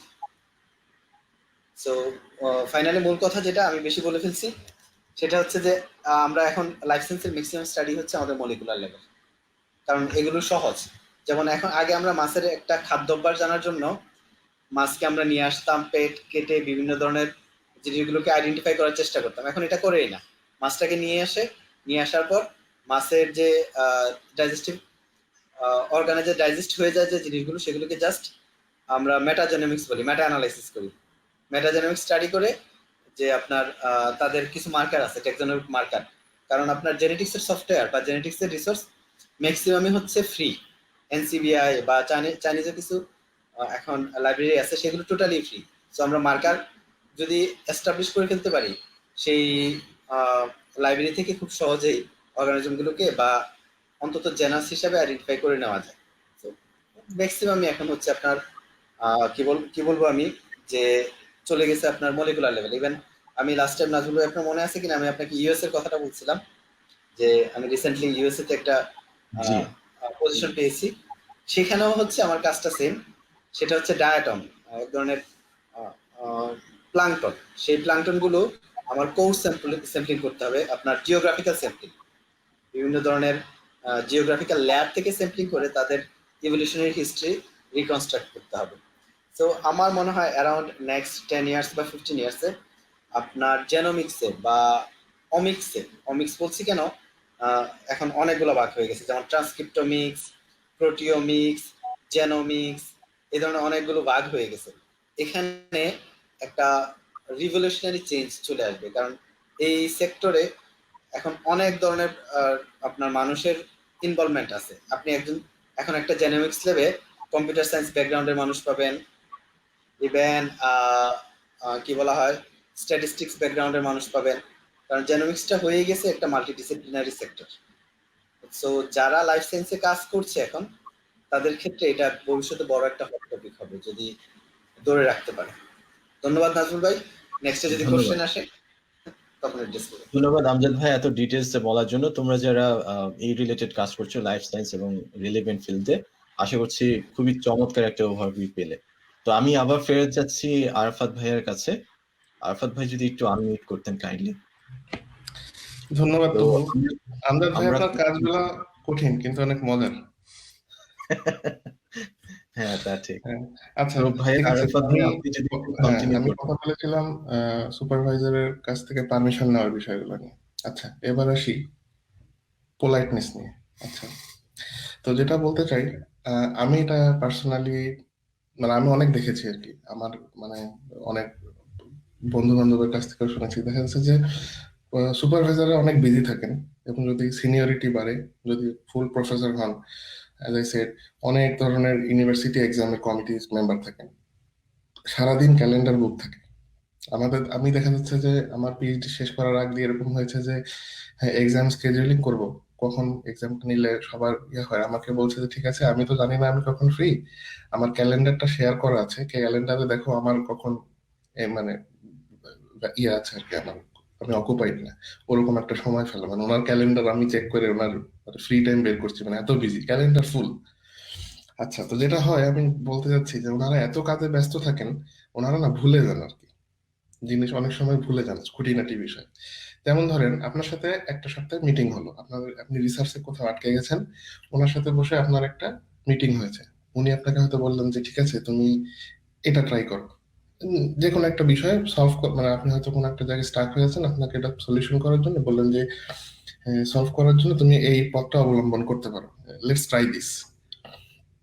আচ্ছা, আপনি এটা 2 সপ্তাহ কাজ করলেন, এরপরে যখন ওনার সাথে আবার মিট করতে গিয়েছেন, তখন উনি বেমালুম ভুলে গেছেন যে উনি আপনাকে কি কাজ করতে বলেছেন। উনি কাইন্ড অফ, হ্যাঁ তুমি এটা করেছো কেন, হতে পারে এরকম, কিন্তু উনি কিন্তু বলেছিলেন। তো এরকম সিচুয়েশন কিন্তু অহরহই ঘটবে, কিন্তু এতে তার সাথে আর্গিউ করা যাবে না। আপনি ব্যাপারটা মানে আর্গিউ করবেন, কিন্তু পোলাইটলি অন্যভাবে বলবেন। যেমন ধরেন আমি যেটা ফলো করতাম পার্সোনালি, এরকম যদি আমার ক্ষেত্রে হতো, আমি আগে কনটেক্সটটা আবার বলার চেষ্টা করতাম যে আসলে আমাদের আগের মিটিং এ এরকম হয়েছিল, আমরা একটা প্রবলেম করেছিলাম, এটা সলভ করার জন্য আমরা আসলে এই ডিসকাশনটা করেছিলাম এবং তুমি সাজেস্ট করেছিলে যে আমরা এটা করতে পারি। Maybe I misunderstood, I apologise for this, even if আমি জানি আমি ঠিকই বুঝেছিলাম।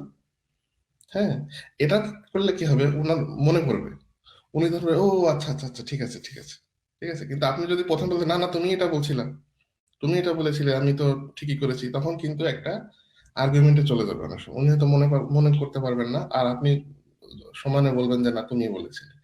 সো আগে কনটেক্সটটা মনে করিয়ে আপনি নিজেই সরি হবেন, তখন উনি বুঝতে পারবেন যে আসলে ওনারই ভুল হচ্ছে আর কি। অনেকভাবে সুপারভাইজারের সাথে কথা বলা যায়।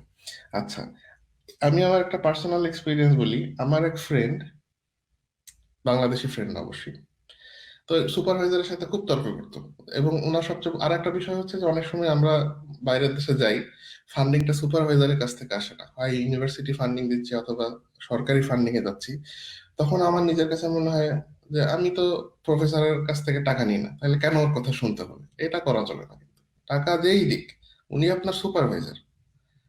হ্যাঁ, আমি তার যে এক্সপিরিয়েন্সের কথা বলবো, যে আমার এক ফ্রেন্ড বিদেশি, অবভিয়াসলি বাংলাদেশি না, সে তার গভর্নমেন্ট স্কলারশিপ নিয়ে ইউবিসি তে পড়তে এসেছিলেন এবং সে তার সুপারভাইজারের সাথে যে কোনো কিছুতে আর্গুমেন্ট করতো যে সুপারভাইজার বলছে এটা এখন এখানকার সুপারভাইজাররা কিন্তু মুখের উপরে আপনাকে করার কথা বলবে না, হাসতে হাসতেই কথা বলবে।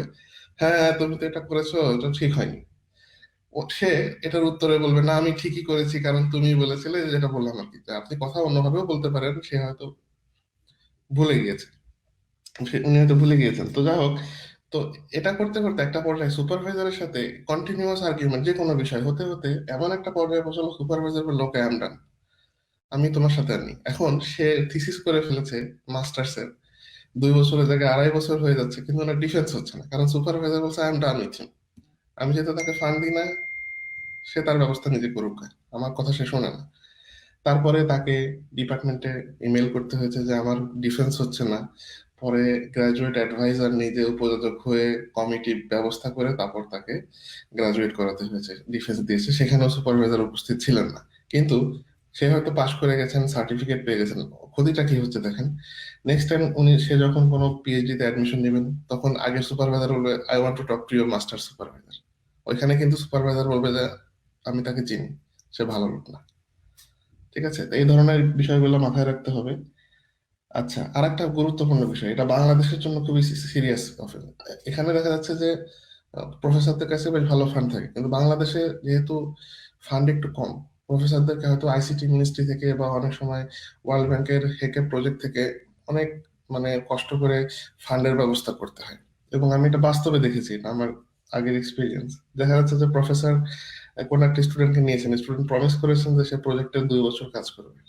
আচ্ছা, এখন আপনি যখন কোন একটা ল্যাবে যোগ দিবেন, প্রথমে আপনার হয়তো এই টপিকটা কমপ্লিটলি আননোন আপনার কাছে, আপনি আগে পেপার পড়বেন, বই পড়বেন, কোর্স নিবেন, ওইটার জন্য প্রিপেয়ার্ড হবেন। আপনি যখন টপিকটা কমপ্লিটলি বুঝতে পারবেন, প্রবলেমটা বুঝতে পারবেন, তারপরে আপনি আসলে কন্ট্রিবিউট করবেন, যে আপনার প্রবলেমটা সলভ করবেন, পেপার পাবলিশ করবেন। প্রফেসর কিন্তু আপনার কাছ থেকে এক্সপেক্ট করে আউটপুট, আপনি যখন 6 মাস বা 1 বছর এই টপিকটা নিয়ে ঘাটাঘাটি করেছেন, পড়াশোনা করেছেন, তারপরে গিয়ে প্রফেসর এক্সপেক্ট করে যে হ্যাঁ আপনি 6 মাস 1 বছর কাজ করেছেন, এখন আপনি আউটপুট দিবেন। হ্যাঁ, কারণ আপনার এটা তো তার ইনভেস্টমেন্ট, তার প্রজেক্টের মানি, তার টাইম, আপনার পিছনে সময় ব্যয় করছে, এগুলো সব তার ইনভেস্টমেন্ট। সে হয়তো আপনার কাছ থেকে এক্সপেক্ট করছে যে আপনি 1 বছর পরে হয়তো পেপার লিখবেন, রিসার্চ করবেন, আউটপুট দিবেন।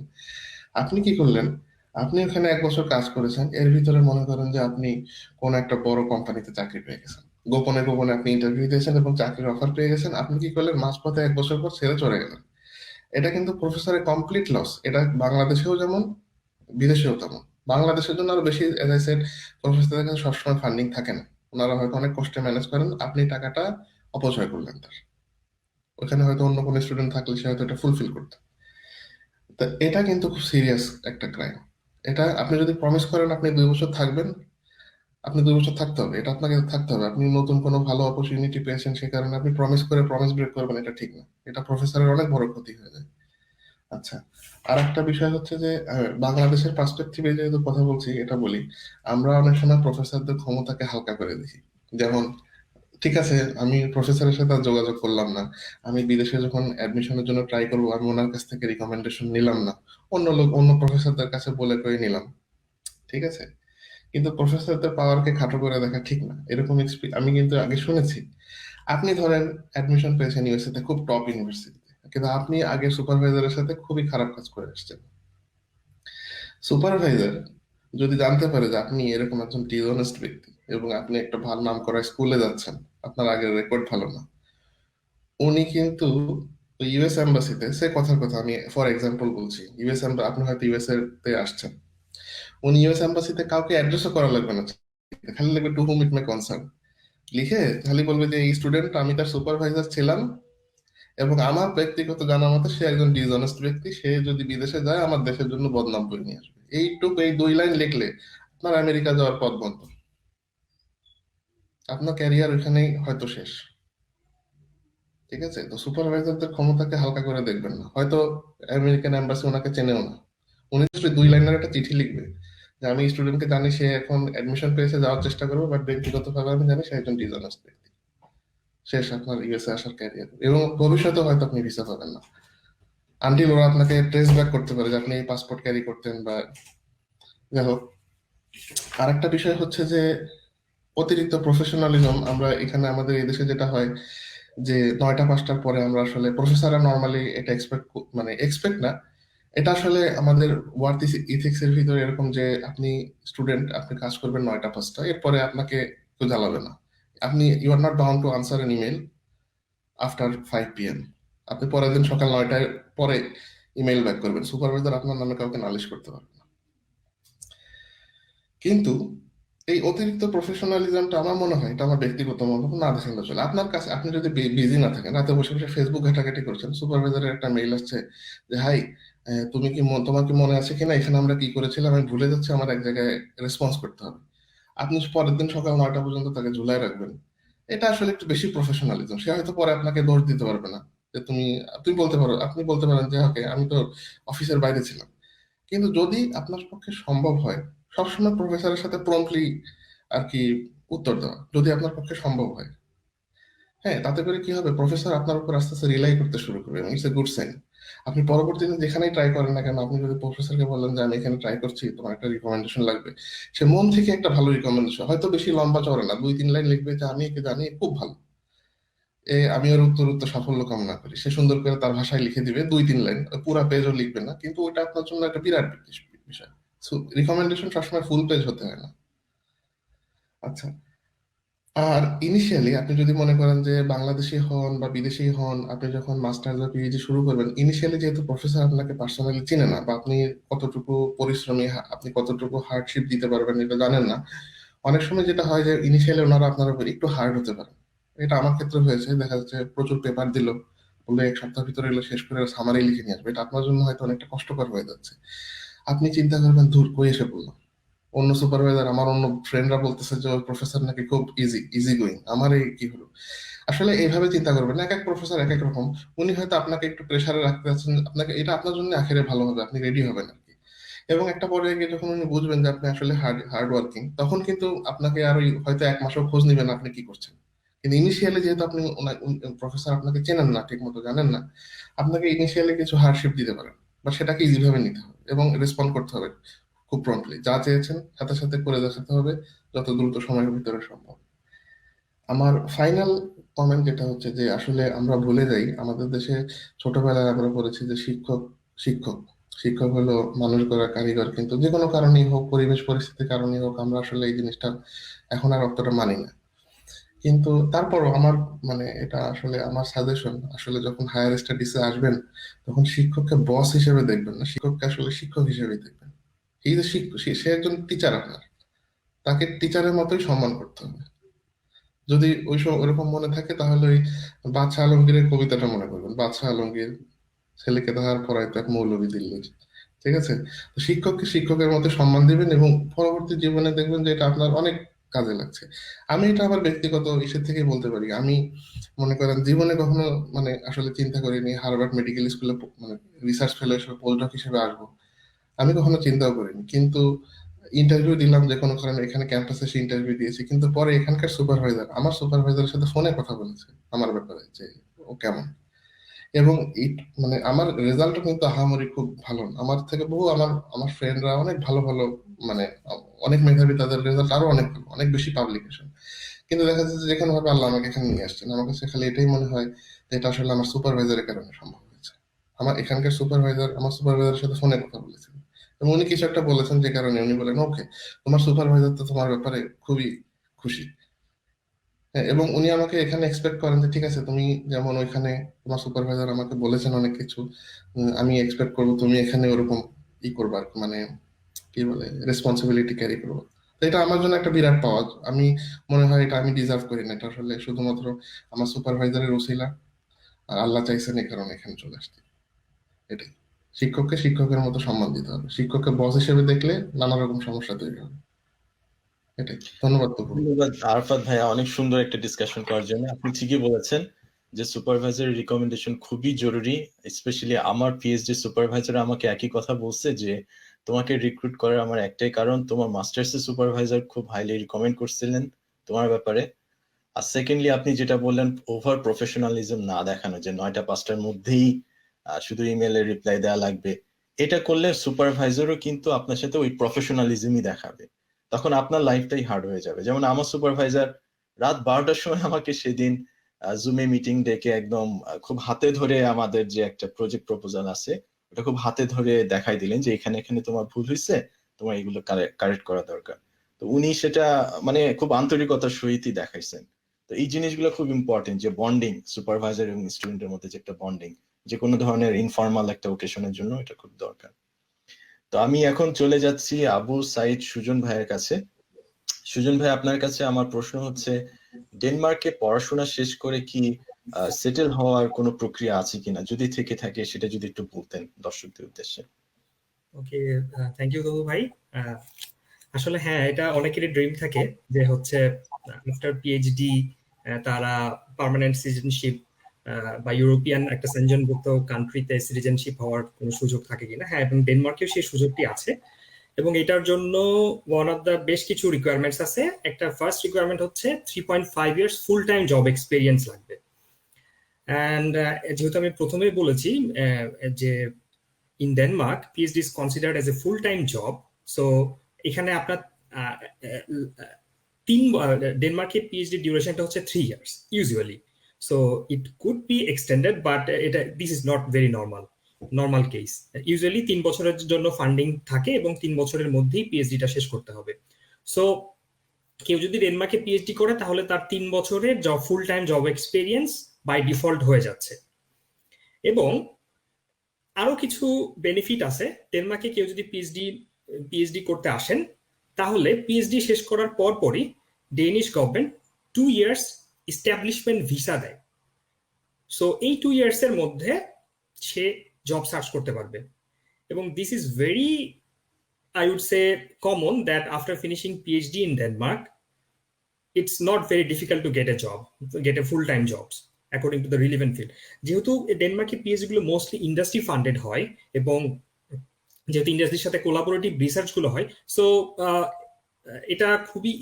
এটা খুবই মোর লাইকলি এটা এরকমই হয় যে হচ্ছে দেখা যাচ্ছে যে ইন্ডাস্ট্রির সাথে কাজ করছে, যে ইন্ডাস্ট্রির ফান্ড করছে তার পিএইচডি তে, সে পরবর্তীতে সেখানেই এমপ্লয়মেন্টটা কন্টিনিউ, সেখান থেকে একটা job offer before finishing the PhD পেয়ে যাচ্ছে। So getting a full-time job after finishing PhD here in Denmark is not very difficult. So apart from this, শুধু এটাই না, আরো ডেনমার্কের পিএইচডি করতে আসা স্টুডেন্টের জন্য আরো কিছু সুখবর আছে। যদি লেটস সে, এটা তো ভেরি নর্মাল যে হচ্ছে if someone get married during the PhD and if he or she have a baby during her or his PhD, so Danish গভর্নমেন্টের একটা খুবই ভালো রুলস আছে যেটা হচ্ছে paternity leave. So during the time of PhD কেউ যদি father or mother হয় তাহলে 37 weeks of paid leave from the government পায় আর কি। so which is almost like 7 months. So এটা এবং ফুল এটা হচ্ছে পিএইচডি ডিউরেশনটাকে অটোমেটিক্যালি বাই ডিফল্ট এক্সটেন্ড করে ফেলবে উইদাউট এনি অ্যাপ্লিকেশনস, এটা জাস্ট ফর্মালি বাই ডিফল্ট হয়ে যাবে। সো ফার্স্ট রিকোয়ারমেন্ট যেটা বললাম 3.5 years of full time job experience, যেটা হচ্ছে অলমোস্ট 3 ইয়ার্স কভার করতেছে পিএইচডি থেকে, এবং another 6 months it's easily possible to get. And এটার পরে যেহেতু ইটস ডেনমার্ক, সো এখানকার ল্যাঙ্গুয়েজ হচ্ছে ডেনিশ। পার্মানেন্ট সিটিজেনশিপের জন্য আরেকটা রিকোয়ারমেন্ট হচ্ছে ল্যাঙ্গুয়েজ, এবং if you want to be a citizen of Denmark, Danish citizen, then you need to finish 5 module, 5টা মডিউল শেষ করা লাগবে। আমি এখনো শুরু করিনি, how difficult it is I can't say, but I think it's quite difficult to me, because Danish language, their sounds is quite different from others, I would say. So আরেকটা ল্যাঙ্গুয়েজের যেটা 5টা মডিউল শেষ করতে হবে, এবং লাস্ট আরেকটা requirement হচ্ছে যে লাস্ট একটা এক্সাম অ্যাপিয়ার করা লাগবে, সেটা হচ্ছে অ্যাক্টিভ সিটিজেনশিপ এক্সাম বলে সেটাতে। সো যখন আপনি ফার্স্ট 2টা মডিউল শেষ করে ফেলবেন, মানে like 3.5 years full time job experience and 5টা মডিউল ল্যাঙ্গুয়েজ আপনি কভার করে ফেলবেন, দেন আপনাকে you have to give active citizenship exam. এই এক্সামটা it's not very difficult I heard, because এখানে খুবই বেসিক কোশ্চেন থাকে, like Danish democracy, then everyday life, culture, history, this kind of questions, and just 25 question থাকে, and if I'm not wrong you need to get 20 to pass the exam. So these are the few requirements if you want to apply for a Danish citizenship after your PhD. And এটার পরে ডিসিশনটা পেতে একটু সময় লাগে, I think I hard that it's like from 6 to 8 months kind of like this. এবং এই টাইমটাতে ইউ হ্যাভ আপনার রেসিডেন্স পারমিট থাকা লাগবে আর কি, ভ্যালিড রেসিডেন্স পারমিট, যেহেতু পিএইচডি শেষ করলে বাই ডিফল্ট 2 ইয়ার্স এর একটা রেসিডেন্স পারমিট পেয়ে যাচ্ছে। সো রেসিডেন্স পারমিট নিয়ে কোনো সমস্যা হয় না পিএইচডি স্টুডেন্ট বেসিক্যালি। এবং এই যে আমি এই 2 ইয়ার্স এর যে রেসিডেন্স পারমিটের কথা বলতেছি, এটা শুধুমাত্র পিএইচডি স্টুডেন্টের জন্যই সত্য না, যারা মাস্টার্স কমপ্লিট করে তারাও 2 ইয়ার্স এর রেসিডেন্স পারমিট পায় after finishing their masters, which is also good. So these are the few steps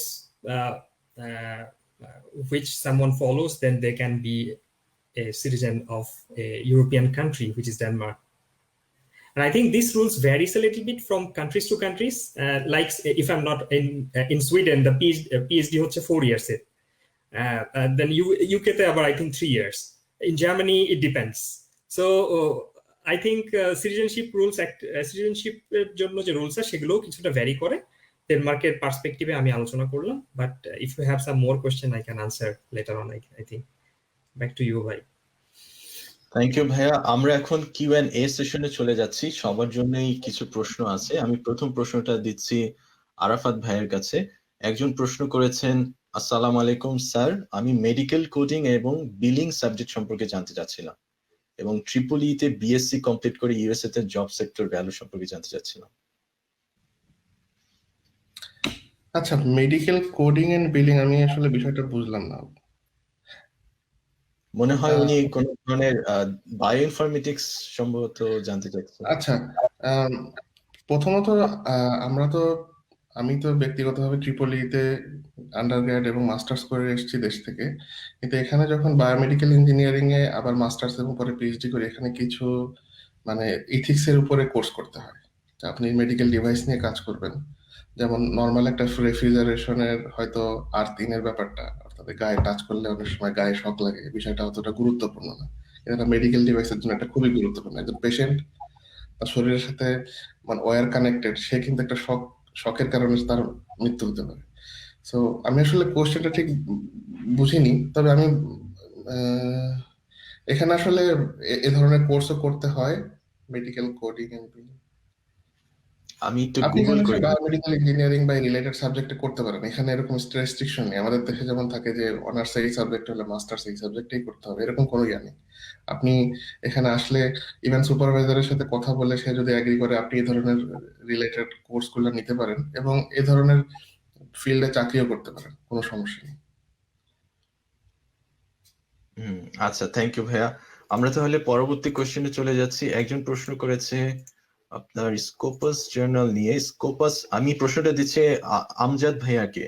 Scopus index journal বিষয়ে কিছু বলুন। যদি 2-3টে স্কোপাস জার্নালে রিসার্চ আর্টিকেল পাবলিশ করতে পারি নিজের রিসার্চ টপিক, তাহলে সেটা স্কলারশিপে কেমন প্রভাব ফেলবে? ধন্যবাদ। আসলে জার্নালের ব্যাপারটা এখন পৃথিবীতে অনেকটাই মানে ব্যাপারটা খুবই কন্ট্রোভার্সাল একটা ব্যাপার। কারণ আপনি যদি, আমার মনে হয় নাজমুল ভাই কয়েকদিন আগে একটা জিনিস শেয়ার করেছিলেন, এমডিপিআই জার্নালের কিছু একটা শেয়ার করেছিলেন। এমডিপিআই জার্নালে কিন্তু ম্যাক্সিমাম ওদের যে আর্টিকেল গুলো হচ্ছে স্কোপাস ইন্ডেক্স। বেসিক্যালি স্কোপাস এবং ওয়েব সায়েন্স সেটা হচ্ছে খুব বড় একটা অথেন্টিক লাইব্রেরির সোর্স। আপনি স্কোপাস ইন্ডেক্স কিনা কোনো জার্নাল সেটা চেক করতে পারবেন স্কিমাগোতে গিয়ে, সেখানে দেখতে পারবেন ওদের লিস্টে আছে কিনা। সেম ক্লারিভেট অ্যানালাইটিক্সও আছে, যে সেটা দিয়ে আপনি web science index journal check করতে পারবেন। এখন শুধু যদি বলা হয় যে 2-3টা স্কোপাস জার্নাল আর্টিকেল পাবলিশ করে স্কলারশিপে কতটা প্রভাব পড়বে, সেটা আসলে ডিপেন্ড করবে কি ধরনের স্কলারশিপ। যেমন আপনার মাস্টার স্কলারশিপ পেতে ম্যাক্সিমাম কান্ট্রিতেই খুব বেশি বড় ধরনের রিসার্চ আর্টিকেল তেমন লাগে না, আমার যতটুকু মনে হয়েছে। আমি যে কয়েকটা জায়গায় অ্যাপ্লাই করেছি, আমি অ্যাপ্লাই করেছিলাম ইউরোপে ম্যাক্সিমাম আসলে ড্যাট, নেদারল্যান্ড ফেলোশিপ প্রোগ্রাম এবং এরাসমাসে। তবে যদি আপনি আবার পিএইচডির ক্ষেত্রে চিন্তা করেন, যেমন কানাডাতে ভালো জার্নালের খুবই ভ্যালু আছে, সেক্ষেত্রে শুধু স্কোপাসের বাইরে আরো কিছু টার্ম আছে। আমার মনে হয় এখানে আরো যারা আছেন তারা আমার চেয়ে ভালো বলতে পারবে। সেটা হচ্ছে Q1, Q2, Q3, Q4 quarter. কোয়ার্টারটাই হচ্ছে এখন বেস্ট ইন্ডেক্স। যেমন আমার সুপারভাইজার যখন আমার ফার্স্ট মিটিং হয়, তখন তিনি আমাকে বলেছিলেন যে ইমপ্যাক্ট ফ্যাক্টর এখন আর কোনো ম্যাটার না, ম্যাটারটা হচ্ছে কোন কোয়ার্টার জার্নালে তুমি পাবলিকেশন করতেছো।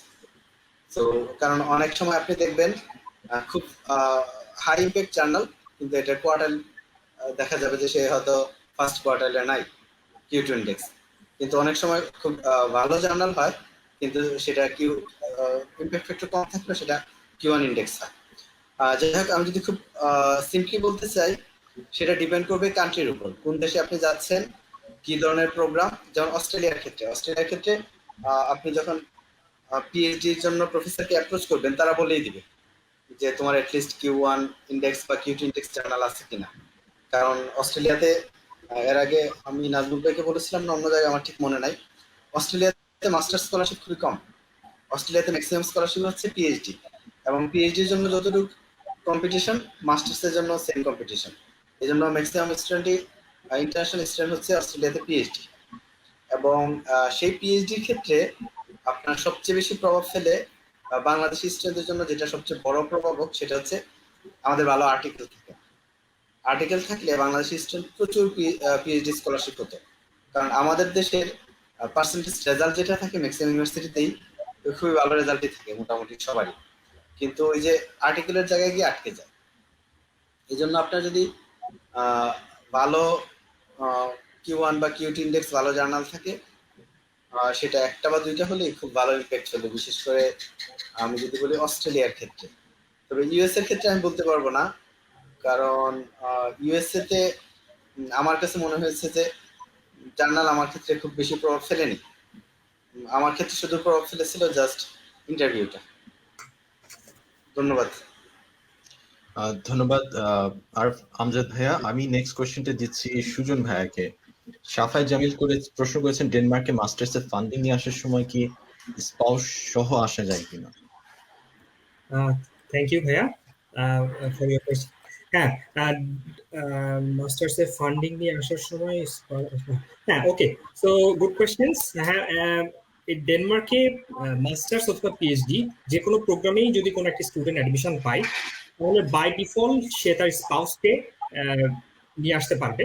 But sometimes it is hard to get the visa if you don't have proper documents. Like আমি একটা ঘটনা বলতে পারবো, যেটা হচ্ছে আমাদের ভিডিওতে একজন পিএইচডি স্টুডেন্ট ছিলেন, যিনি হচ্ছে কোনো কারণে তার ওয়াইফকে নিয়ে আসতে পারে নাই, বিকজ হি ওয়েন্ট, সে খুব অল্প সময়ের জন্য বাংলাদেশে গেছিল, দেন বিয়ে করে ডেনমার্কে ব্যাক করছিল। সো এইখানে হয়তোবা উনি ডকুমেন্টেশন গুলো প্লেস করতে প্রপারলি প্লেস করে নাই, বা খুব অল্প সময়ের রিলেশনে বিয়ে করছিল, বা এই কারণে উনি পরবর্তীতে ওনার ওয়াইফের ভিসাটা পায় নাই। সো এই ডেফিনেটলি স্পাউস নিয়ে আসা যায়, but documentation is very important. সেই ক্ষেত্রে proper documentation should be place. And আরেকটা গুড নিউজ হচ্ছে, স্পাউস যদি আসে তাহলে স্পাউসের ফুল টাইম জব করার পারমিশন আছে। সো এটা একটা গুড সাইড। তো ডেফিনেটলি স্পাউস নিয়ে আসা যাবে, এবং স্পাউস যদি আসে সে ফুল টাইম ওয়ার্ক করার পারমিশন পাবে। ধন্যবাদ সুজন ভাইয়া। আমি নেক্সট প্রশ্নটা করছি আরাফাত ভাইকে। ইমন মাহফুজ লিখেছেন, I am in 4th year in pharmacy. How to manage a professor directly for PhD after BSc in the US?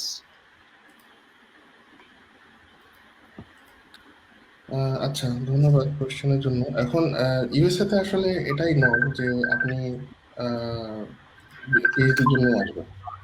কানাডাতে যেমন নর্ম যে প্রফেসর এক্সপেক্ট করে আপনার আসলে আগে একটা মাস্টার্স ডিগ্রি থাকবে, এবং যদি না থাকে আপনি যদি ডিরেক্ট পিএইচডির জন্য অ্যাপ্লাই করেন, মোস্ট অফ দ্য টাইম তারা ডিনাই করবে, অথবা বলবে যে তুমি মাস্টার্সের অ্যাডমিশন নিয়ে আসো।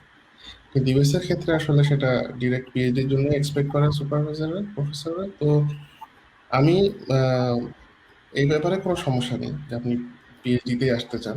কিন্তু আরেকটা বিষয় হচ্ছে, বিএসসি তে আমাদের নর্মালি রিসার্চ নলেজ থাকে না। তো এটা ভাবার কোনোই কারণ নেই যে আপনাকে এই কারণে কোনো সমস্যায় পড়তে হবে, আপনার রিসার্চ নলেজ নেই। কারণ আপনার মতো অধিকাংশ যারা অ্যাপ্লাই করছে তাদের কারোরই রিসার্চ নলেজ নেই, এবং ফিল্ড টু ফিল্ড ভ্যারিও করে। হয়তো ইলেকট্রিক্যাল বা কম্পিউটার সায়েন্সে যারা পড়েছে তাদের হয়তো দু একটা কনফারেন্স পেপার থাকতে পারে বিএসসি লেভেলে প্রজেক্ট থেকে।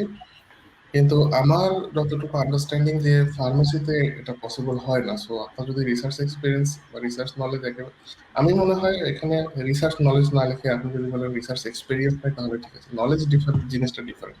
আপনি হয়তো জানেন যে রিসার্চ নলেজ কি, মানে রিসার্চ কিভাবে করে, হয়তো আপনি করেননি নিজে, মানে আপনার এক্সপিরিয়েন্স না থাকলেও চলবে, আপনি মানে প্রফেসরদেরকে নক করে দেখতে পারেন, এতে কোনো সমস্যা হওয়ার কথা না। ধন্যবাদ। তারপর আমি প্রশ্নটা নেক্সট করছি আমজাদ ভাইকে। মাহমুদুল হাসান শুভ লিখেছেন, আসসালামু আলাইকুম। ইউরোপের দেশগুলোতে লাইফ সায়েন্সের জন্য ব্যাচেলারের পরপরই মাস্টার্সের জন্য আবেদনের ব্যাপারে সংক্ষেপে কিছু বলে উপকৃত হব। ব্যাচেলারের পেপার থাকলে এই ব্যাপারটি স্কলারশিপের ক্ষেত্রে কতটুকু প্রভাব ফেলে? ধন্যবাদ শুভ। এটাই আসলে অ্যাকচুয়ালি ওয়ে যে লাইফ সায়েন্সের ক্ষেত্রে ব্যাচেলার পরপরই মাস্টার্সে ট্রাই করা ভালো।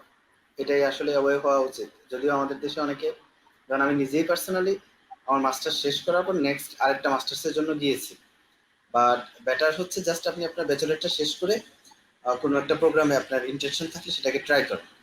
এখানে ব্যাচেলারের পেপার থাকলে পজিটিভ হবে, সেটা যদি আমি বলি জার্মানির ক্ষেত্রে। আপনার যেগুলো কান্ট্রিতে অনেকগুলো স্কলারশিপ থাকে বা ল্যাব বেস যে স্কলারশিপ গুলো থাকে, সেখানে ব্যাচেলারের পেপার অবশ্যই একটা পজিটিভ ইম্প্যাক্ট ফেলবে যদি ভালো লেভেলের পেপার হয়।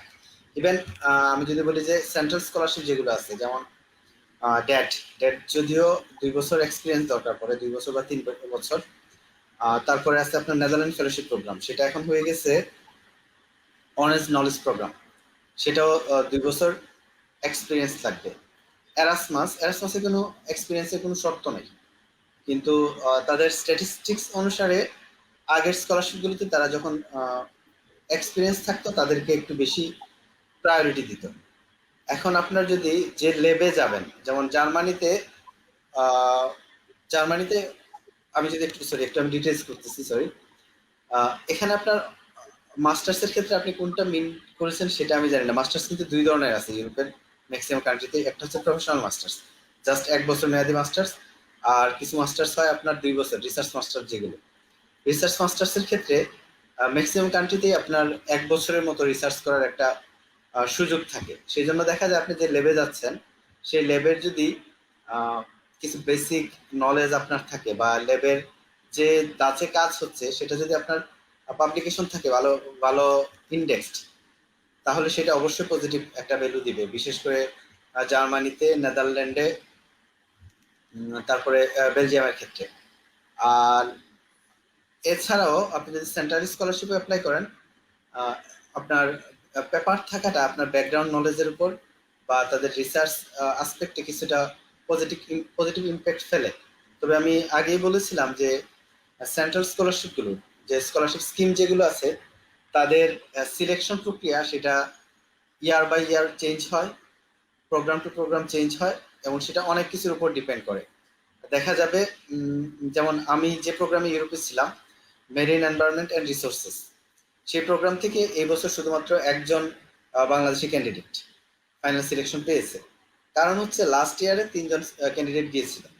এই জন্য দেখা যায় যে আপনার 1 বছর হয়তো বেশি চলে গিয়েছে, নেক্সট বছর সেই দেশের জন্য বা টেরিটরির জন্য কোটা কমে আসে, এই আর কি। আচ্ছা, ধন্যবাদ আমজাদ ভাইকে। আমার পরবর্তী প্রশ্নটা হচ্ছে সুজন ভাইয়াকে। জিনু রাইন লিখেছেন, my question is there government based scholarship and how good it will be to do MA in social science? Okay, thank you. Government based scholarship সম্পর্কে মাস্টার্সের জন্য আমার সঠিক ধারণা নাই, যেহেতু আমি সরাসরি পিএইচডি তে এসেছি। এটা আমার জানা নাই যে হচ্ছে আসলে গভর্নমেন্ট থেকে মাস্টার্সের জন্য কোনো স্কলারশিপ দেয় কিনা।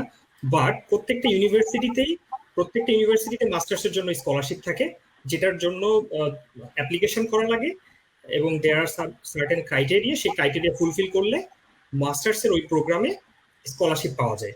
বাট এখানে বলে রাখা ভালো যে মাস্টার্সের শুধুমাত্র স্কলারশিপ বলতে শুধু এখানে টিউশন ফি উইথ দিবে, there will be no stipend or something additional to this. এটা ডেনমার্কে অ্যাটলিস্ট থাকে না, যে আপনি ফুল টিউশন ফি উইথ পাবেন, বাট লিভিং কস্টটা ইউ হ্যাভ টু বেয়ার, আপনাকে নিজেকে বহন করতে হবে। So I think this answer your question. ভাইয়া, ডেনমার্কে তো মনে হয় টিউশন ফিও লাগে না, মানে আছে কি এটা? Actually, yes, it depends. If you are EU এবং নন ইউ এর মধ্যে ডিফারেন্স আছে। If you are non EU, then you have to pay. If you are EU, then there is no tuition fee. Thank you ভাইয়া। তার পরবর্তী প্রশ্নটা আরাফাত ভাইয়ের কাছে। হার্ভার্ডে পিএইচডি করার ইচ্ছা থাকলে একজন আন্ডারগ্র্যাড স্টুডেন্টকে কিভাবে তার বেসমেন্ট গড়ে তোলা উচিত?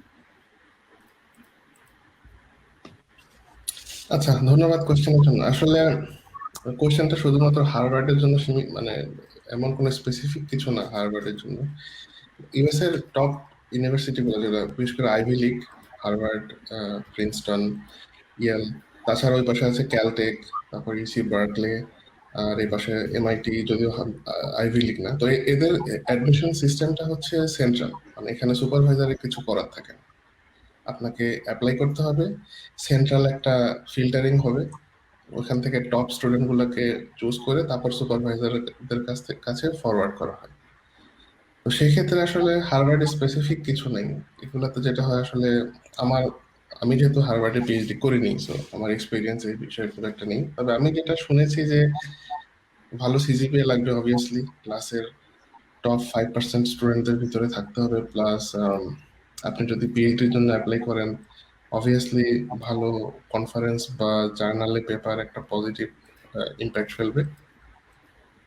আদারওয়াইজ এরা কিন্তু খুব ভালো এক্সট্রা কারিকুলার অ্যাক্টিভিটিস গুলাকে এরা কিন্তু খুব সাপোর্ট করে। আমি এটা not only in Harvard, even আমাদের ইউবিসিতেও আমি দেখেছি যে স্টুডেন্টরা ফুল ফ্রি স্কলারশিপ নিয়ে বাংলাদেশ থেকে পড়তে এসেছে। তারা হয়তো স্কুল লাইফে বা আন্ডারগ্রেড, মানে কলেজ ঠিক না, ক্লাস 11-12 আর কি, ওরা হয়তো ইন্টারন্যাশনাল ডিবেট করতো, এবং ওদের ইন্টারন্যাশনাল ডিবেটে ওদের মানে পার্টিসিপেট করার সার্টিফিকেট বোধহয় ওরা শো করেছে, বা এরকম কিছু অলিম্পিয়াড করে বেড়াতো। বা আমার যতদূর জানা আছে যে আমাদের দেশে যারা ম্যাথ অলিম্পিয়াড বা ফিজিক্স অলিম্পিয়াড করেন, এদের ম্যাক্সিমামই ফুল ফ্রি স্কলারশিপ নিয়ে এদের নিয়ে কারাকারি লেগে যায়। হার্ভার্ডে নিবেন না, হার্ভার্ডে অফার দিয়ে বসে, এমআইটি অফার দিয়ে বসে, এবং সেটা কিন্তু ফুল ফ্রি স্কলারশিপ। তো আসলে এক্সট্রা কারিকুলার অ্যাক্টিভিটিসটা একটা গুরুত্বপূর্ণ, মানে আপনাকে এটা খুব ভালো একটা সাপোর্ট দিতে পারে। আর তাছাড়া অবভিয়াসলি আপনার ক্লাস 12 আপনি বোধহয় আন্ডারগ্রেড হিসেবে আসতে চান, তো অবভিয়াসলি ক্লাস 12 এর রেজাল্ট, ক্লাস 12 বলতে যারা বাংলা মিডিয়ামে পড়েন এইচএসসি রেজাল্ট, আর যারা ইংলিশ মিডিয়ামে পড়েন তাদের সম্ভবত এ গ্রেড, এ লেভেলের রেজাল্ট। আর আপনি তো আপনার আন্ডারগ্রেড যখন করতে আসবেন তখন তো আসলে আপনার রিসার্চের কোনো প্রশ্নই আসছে না। আপনার বেসিক যে সাবজেক্টগুলো আপনি পড়েন, ধরেন আপনি যদি সায়েন্স রিলেটেড কোনো সাবজেক্টে পড়তে আসেন, তাহলে ফিজিক্স, কেমিস্ট্রি, বায়োলজি, ম্যাথ, এগুলোতে আপনার ভালো গ্রেড থাকতে হবে ক্লাস 12-এ। আর as I said, extra curricular অ্যাক্টিভিটিসটা আসলে এখানে আমার মনে হয় এটা খুবই ইম্পর্টেন্ট। এটার কারণে আপনি মানে অনেক স্টুডেন্ট থেকে স্ট্যান্ড আউট হয়ে যাবেন, স্ট্যান্ড আউট করবেন যে 10 জন অ্যাপ্লিকেন্ট হয়তো নিবে 5 জন, তো দেখা যাচ্ছে সবারই সেম টাইপ গ্রেড, কিন্তু দেখা যাচ্ছে আপনি হয়তো কোনো একটা ন্যাশনাল বা ইন্টারন্যাশনাল লেভেলে এক্সট্রা কারিকুলার কোনো একটা অ্যাক্টিভিটিতে জড়িত ছিলেন এবং সেটার সাপোর্টিভ ডকুমেন্ট আপনার কাছে আছে, সার্টিফিকেট আছে বা কিছু একটা আছে, এটা আপনাকে অনেক দূর এগিয়ে নেবে। আপনি বের হয়ে যাবেন, 10 জন থেকে আপনি আগে যাবেন। ধন্যবাদ ভাইয়া। তার পরবর্তী প্রশ্নটা আমি আমজাদ ভাইকে করতে যাচ্ছি। তামান্না শাহরিন লিখেছেন, উনি যেটা লিখেছেন আমি সেটা সামারি বলছি, ওনার প্রশ্নটা অনেক লম্বা। উনি লিখেছেন হচ্ছে ওনার সিজিপিএ 3.5 এর নিচে এবং 2-3টা রিভিউ পেপার যদি থাকে, সেক্ষেত্রে কোরিয়া, জাপান, কানাডা এবং ইউএসএ তে মাস্টার্স এর জন্য এবং পিএইচডির জন্য আর কি উনি চাচ্ছেন যে স্কলারশিপটা পাওয়ার সম্ভাবনা কতটুকু। আমি কোরিয়া সম্পর্কে বলতে পারবো, কারণ আমি কোরিয়াতে মাস্টার্স করেছি। এখানে কোরিয়াতে ভালো সম্ভাবনা আছে, আর কানাডাতেও আছে। এখন ভাইয়া আমজাদ ভাই যদি একটু বলতেন যে আপনার পার্সপেক্টিভে ইউরোপে বা অস্ট্রেলিয়াতে কি অবস্থা। ধন্যবাদ। কোরিয়া, জাপান, ইউএসএ তে খুবই খুবই এই সিজিপিএ, যদি আপনি ব্যাকগ্রাউন্ড বলেন নাই, কারণ সিজিপিএটা আসলে ব্যাকগ্রাউন্ডের এগেনস্টে এটা ভ্যালুটা থাকে। যেমন অনেক ব্যাকগ্রাউন্ড আছে যেখানে 3.5 কোয়াইট টাফ, যেমন ইঞ্জিনিয়ারিং ব্যাকগ্রাউন্ডে খুবই টাফ, সেক্ষেত্রে 3.5 কিন্তু খুবই ভালো সিজিপিএ। আবার যদি আপনি লাইফ সায়েন্সে হয় সেক্ষেত্রে 3.5 ইটস কোয়াইট গুড, বাট কানাডাতে কমপ্লিট করতে গেলে আপনার এর চেয়ে বেশি সিজিপিএ লাগতে পারে। তবে এটা যে কোনো ব্যাকগ্রাউন্ডের জন্য এই সিজিপিটা খুবই ভালো। এক্ষেত্রে Korea, Canada, Japan, Korea, Japan, USA enough. এবং ইউএসএ তে আমি আমি যতটুকু মানে জাস্ট আমার ক্ষুদ্র অভিজ্ঞতা থেকে দেখেছি, ইউএসএ তে সিজিপিএ খুব বেশি, সিজিপিএ বলাদের চেয়ে বেশি আমি দেখেছি যাদের কম সিজিপিএ তারা ইউএসএটাকে টার্গেট করে। সেক্ষেত্রে আপনি এর সাথে সাথে আরো অন্যান্য ধরনের কোয়ালিফিকেশন আছে যেগুলো আপনাকে গেইন করতে হবে। যেমন আপনি বলেছেন রিভিউ পেপার, এটা একটা পজিটিভ পয়েন্ট। এর সাথে আপনি যদি জিআরই, আইএলস এই প্রিপারেশন গুলো নিতে পারেন, তাহলে আমার মনে হয় আপনি ইউএস এর চিন্তা করতেই পারেন। ইভেন ইউএসএ তে আপনি এখন জিআরই ছাড়াও চিন্তা করতে পারেন। আর কোরিয়া, জাপান এর ক্ষেত্রে আপনার এই সিজিপি দিয়ে আপনি ম্যাক্সিমাম সেন্ট্রাল স্কলারশিপ অ্যাপ্লাই করতে পারবেন। যেমন জাপানে ম্যাক্স স্কলারশিপে অ্যাপ্লাই করতে পারবেন আপনি। কানাডার ক্ষেত্রে আমি যেটা বললাম এটা ব্যাকগ্রাউন্ডের উপর ডিপেন্ড করবে, কারণ আমি লাইফ সায়েন্স ব্যাকগ্রাউন্ড থেকে যাদের ফুল ফান্ডিং দেখেছি ম্যাক্সিমামই আপনার 3.6 এর উপরে যারা ফুল ফান্ডিং পেয়েছে। 3.5 এর নিচে হয়তো আছে, আমার আমার জাস্ট নিজের স্টুডেন্টদের ভিতর কারো আমার চোখে পড়ে না। আমি আশা করি আপনার অ্যান্সারটা পেয়ে গেছেন। তবে অস্ট্রেলিয়াতে কোয়াইট ডিফারেন্ট, অস্ট্রেলিয়াতে সিজিপিএ ম্যাটার। আমার মনে হয় নাজমুল ভাই বলতে পারবে কানাডার ব্যাপারে, কানাডাতেও সিজিপিএ ম্যাটার। জি,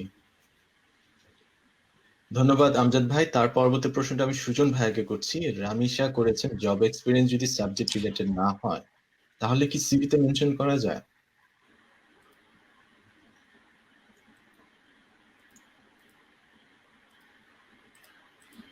করা আছে, ওকে। আমার কাছে মনে হয় অ্যাডমিশনের একটা রিকোয়ারমেন্ট থাকে, যদি রিসার্চ রিলেটেড, যদি পিএইচডি তে অ্যাডমিশনের জন্য আপনি অ্যাপ্লাই করেন, আমার কাছে মনে হয় যদি রিসার্চ রিলেটেড এক্সপেরিয়েন্স থাকে, that will bring additional value to your CV. But job experience যদি রিলেটেড না হয়, আমার কাছে মনে হয় না খুব বেশি সেটা ইফেক্ট ফেলবে অ্যাডমিশন কমিটিতে টু গেট দ্য অ্যাডমিশন। ভাই আপনারাও অ্যাড করতে পারেন ইফ আই এম রং। জি ভাইয়া, আপনি আরফাত ভাই বা আমজাদ ভাই যদি কিছু অ্যাড করতে চান, মোর দেন ওয়েলকাম। আমজাদ ভাই আগে বলবেন। আরাফাত ভাই বলেন, আমি আমি শেষে জাস্ট আচ্ছা, একটা আমার কাছে যেটা মনে হয় কি যে আপনি যদি ধরেন আপনি আন্ডার গ্রেড শেষ করেছেন বা মাস্টার শেষ করে অনেকদিন চাকরি করেছেন, তারপরে পিএইচডি অ্যাপ্লাই করছেন, সিভিতে উল্লেখ করার বিষয়টা কি যে আপনি আসলে মাঝখানে সময়টা ওয়েস্ট করেন না। যদিও আপনার রিসার্চ রিলেটেড না, অ্যাটলিস্ট সুপারভাইজারকে দেখবে যে সে কি করেছে। হ্যাঁ, এই কারণে আপনি উল্লেখ করতে পারেন যে আমি বসেছিলাম না, আমি একটা জব করেছি, হোয়াট এভার, এটা হয়তো আমার রিসার্চের টপিকের সাথে ইয়া না, but আমি কাজ করেছি। মানুষ, সুপারভাইজাররা কিন্তু মেশিন না, এটা তো কোডিং না যে ইফ এলস। ওনারা বোঝেন যে আপনি মানুষ, আপনার ফ্যামিলি আছে। মানুষ অনেক সময় অনেক কারণে রিসার্চ থেকে দূরে সরে যায়, চাকরি বাকরি করেন, পরে আবার ফিরে আসতে চান। তো ওনারাও মানুষ, ওনারাও বুঝেন যে আসলে ফ্যামিলির কমিটমেন্টের কারণে বা অনেক সময় ফিনান্সিয়াল ক্রাইসিসের কারণে অনেক সময় স্টুডেন্টদেরকে একটু বাইরে সরে গিয়ে কাজ করে আবার পরে হয়তো যখন প্রবলেমটা সলভ হয়ে যায় তখন হয়তো আবার পড়াশোনা ফিরে আসতে চায়। তো এটা আসলে খারাপ কিছু না, অবশ্যই আপনি উল্লেখ করবেন। এটা আমার দৃষ্টিতে ভালো, উল্লেখ করা ভালো। এটা এ কারণে বলবো যে অ্যাটলিস্ট আপনি যে বসেছিলেন না, বা আপনি সবকিছু ছেড়ে ছুড়ে দিয়ে আপনি সন্ন্যাসী হয়ে 2 বছর হিমালয় ঘুরে বেড়াননি, এটা তার জন্য অ্যাটলিস্ট সে যাকে সিভিটা পাঠাচ্ছেন তিনি বুঝবেন যে আসলে আপনি কোনো একটা কিছুতে ব্যস্ত ছিলেন। ধন্যবাদ আরাফাত ভাই। আমি জাস্ট একটু আমার এক্সপিরিয়েন্স থেকে বলবো, কারণ আমার কাছে এরকম অনেক ইস্যু আসে। অনেক স্টুডেন্টরা হয়তো 2 বছর 1 বছর অন্য জব করেছে, এখন আবার আমাকে জিজ্ঞেস করে যে এটা ইউজ করবে কিনা। সেক্ষেত্রে আসলে এটা ইউজ না করার অল্টারনেটিভ নাই, কারণ ফার্স্ট যে অপশনটা আরাফাত ভাই অলরেডি বলে ফেলছেন যে আপনার একটা গ্যাপ আছে, আপনি গ্যাপে কি করেছেন তাহলে, সেটা কিন্তু একটা ফ্যাক্ট। ইভেন এটা একটা ফ্যাক্ট হচ্ছে যখন আপনি ভিসা অ্যাপ্লাই করবেন তখনও। তবে এর সাথে সাথে আপনারা যেটা করবেন, যখন কোথাও কোনো অ্যাপ্লিকেশন করবেন বা কাভার লেটারে অথবা মোটিভেশন লেটারে জাস্ট জিনিসটাকে একটু এক্সপ্লেন করে দিবেন যে আপনি এই সময়টা ওই ইয়াতে ছিলেন, বাট স্টিল না, now you have fostered a dream to be researcher or like you are going to do a degree. এই জিনিসগুলো একটু কাভার লেটারে ক্লিয়ার করে দিবেন, কিন্তু ইউজ না করার আসলে অল্টারনেটিভ নাই। যেমন আপনি অনেক দেশে 2 বছর 3 বছর গ্যাপ থাকলে সেটা যদি ফিল আপ না করেন তাহলে আপনি ভিসাই পাবেন না। রাইট। আপনাকে ওরা বলবেই যে আপনি এই গ্যাপটাতে কি করেছেন। ইভেন আমার মনে আছে যে আমার রেজাল্ট অস্ট্রেলিয়াতে হয়তো আমার বিএসসির আমাদের যে অ্যাডমিশনটা একটু দেরি করে শুরু হয়েছিল ক্লাস, আমাকে ওখান থেকে বলছে এই তুমি 6 মাস কি করছো, যে এই 6 মাসের গ্যাপিংটা তোমার কি জন্য ছিল। তো গ্যাপগুলো ফিল আপ করার জন্য এটা এটা দরকার পড়ে। আমার মনে হয় অ্যান্সারটা হয়ে গেছে। হ্যাঁ, ধন্যবাদ। এটা এরকম ধন্যবাদ। হয় যে আপনি ধরেন যে কোন একটা কিছুতে ইমিগ্রেশন রিলেটেড কোনো কিছুতে অ্যাপ্লাই করছেন, তখন একটা হিস্ট্রি যাবে যে আপনি গত 10 বছর, হ্যাঁ, আজকে যেদিন অ্যাপ্লাই করছেন সেদিন থেকে 10 বছর আগ পর্যন্ত বা 5 বছর আগ পর্যন্ত কি করেছেন, এবং উল্লেখ করে দেওয়া থাকে নো গ্যাপ প্লিজ।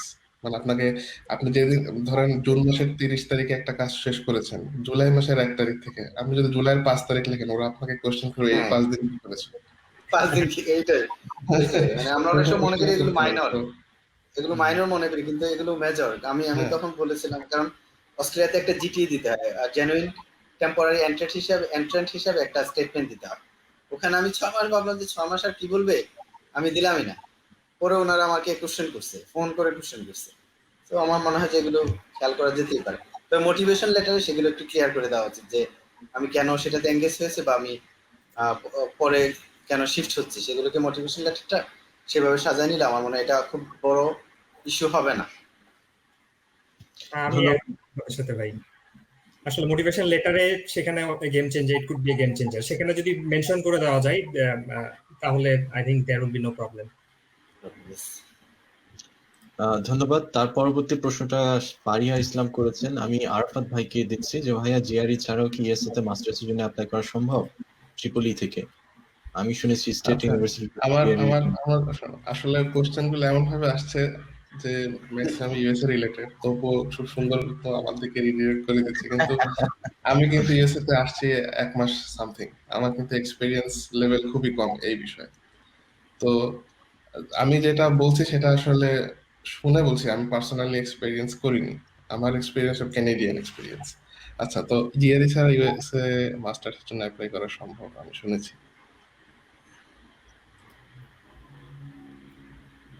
কোভিড-19 এর এটা জন্য আমি আসলে কিছু ঠিক শিওর না আসলে। এই আমি যে কোভিড এর কারণে এখন অনেক ইউনিভার্সিটি জিআরই কম্পালশনটা উঠিয়ে দিচ্ছে। এখন আমি ঠিক শিওর না আসলে স্টেট, এটা মেবি তপু হয়তো যদি এখন জানা না থাকে হয়তো একটু রিসার্চ করে পরে আনসার দিতে পারবে বা কোনো একটা পোস্টে শেয়ার করতে পারবে। হ্যাঁ, তবে এটা জিআরই তে স্কলারশিপ কতটুকু ইমপ্যাক্ট ফেলে, হ্যাঁ অবশ্যই। কারণ আমি মনে হয় আগের পোস্ট আগে আগে আমাকে যে কোশ্চেনটা করা হয়েছিল যে আন্ডার পড়তে আসলে কি কি ব্যাকগ্রাউন্ড থাকতে হবে, সেখানে একটা বিষয় আমার ইনএক্সপিরিয়েন্সের কারণে হয়তো আমি মিস করে গিয়েছি। সেটা হচ্ছে যে ওদের সম্ভবত একটা স্যাট নামে একটা পরীক্ষা দিতে হয়, এসএটি, হ্যাঁ, স্কুল অ্যাপটিটিউড টেস্ট বা এরকম কিছু একটা। তো ওটার কাইন্ড অফ গ্রাজুয়েট স্কুলের জিআরইর মতো আর কি। তো ওটাতে হয়তো খুব ভালো স্কোর করতে হয়, আমি ঠিক শিওর না, আমি এই বিষয়ে জানি না। তো আমার ভুল হলে আমি আই অ্যাপোলোজাইজ ইন অ্যাডভান্স। তো জিআরই ক্ষেত্রে যেটা বলবো যে স্কলারশিপের ক্ষেত্রে এখানে ওরা জিআরই দেখে। কানাডাতে যেমন কোনো ইউনিভার্সিটিতে জিআরই যায় না, কিন্তু ইউনিভার্সিটি অফ টরন্টোতে আমি যতদূর জানি জিআরই স্কোর থাকলে ওখানে আলাদাভাবে মূল্যায়ন করে আর কি। ভাইয়া ওয়াটারলুর সিএসসি ডিপার্টমেন্টে জিআরই ম্যান্ডেটরি। হ্যাঁ ওয়াটারলুর সিএসসি। এন্ড আমি তো কানাডার কিছু ওয়েবসাইটও দেখছি, it is encourage to submit your GRE score. So even even USA তে অনেকগুলো ক্যাম্পাস জিআরই ওরা এখন না চাইলেও বাট অনেক প্রফেসর এনকারেজ করে। যেমন আমার জাস্ট রিসেন্টলি আমার একটা স্টুডেন্ট, সে টেক্সাস স্টেটে পিএইচডি পেয়েছে, তো ওর জিআরই টার্গেট স্কোর ছিল না, তারপর বলছে তুমি জিআরই জমা দাও, এনকারেজ করে। তো জিআরই ইউএসএ তে যাদের যাওয়ার ইচ্ছে আছে, আমার মনে হয় যে জিআরইটা একটু কষ্ট করে করে ফেললে অনেকগুলো কম্পিটিশন থেকে একটু মানে মুক্তি পাওয়া হয়ে যাবে। তা না হলে আসলে অনেক ধরনের কম্পিটিশন আছে সেখানে, সিজিপিএ, পাবলিকেশন, ভাইবা, অনেকগুলো কমপ্লেক্সিটি থেকে জিআরইটা একটা কষ্ট করে ফেললে খুব একটা সহজ অ্যাওয়ে হয়ে যাবে। আমি ভুল বললে কারেকশন করে দিবেন আরফাত ভাই। আমি আরেকটা অ্যাড করি, মানে আসলে হয় কি যে আমাদের দেশের পার্সপেক্টিভে যদি চিন্তা করেন যে টপ ইউনিভার্সিটি বলতে আমি বুঝি মানে ইউনিভার্সিটি আসলে টপ আর বটম কিছু নাই। স্টুডেন্ট দেখা যাচ্ছে যে ভালো স্টুডেন্টরা এক জায়গায় মানে টার্গেট করে ভর্তি হয়, সে কারণে ইউনিভার্সিটি গুলো ভালো বলে আর কি। তো দেখা যাচ্ছে যে আমাদের দেশের সাপেক্ষে অনেক ইউনিভার্সিটি ভালো, ভালো বলতে বোঝাচ্ছে যে এখানে ভালো স্টুডেন্টরা পড়ে, প্লাস ওদের প্রোডাক্টিভিটি বেশি, ওরা বাইরে পড়তে আসে বেশি একটা। আবার অনেক ইউনিভার্সিটি, প্রাইভেট ইউনিভার্সিটি আছে যেখানে আসলে খুব একটা স্টুডেন্টও পায় না এবং কোয়ালিটি অতটা ভালো না ওভারঅল। কিন্তু যখন আপনি ধরেন ইউএসএ তে অ্যাপ্লাই করবেন, তখন কিন্তু আসলে ইউএসএ এর একটা ইউনিভার্সিটি কিন্তু কোনটা ঢাকা ইউনিভার্সিটি, কোনটা বুয়েট, আর কোনটা ধরেন একটা XYZ ইউনিভার্সিটি বাংলাদেশের, তারা কিন্তু জানে না। তো দেখা যাচ্ছে যে অনেক সময় তারা কনফিউজ থাকে যে এই স্টুডেন্ট আসলে ভালো না খারাপ। দেখা যাচ্ছে যে আপনি XYZ ইউনিভার্সিটি থেকে জিপিএ 3.98 অথবা আপনি বুয়েট থেকে 3.43, হ্যাঁ, তো দেখা যাচ্ছে যে এরকম যদি হয় তখন আসলে জাজ করা যায় না।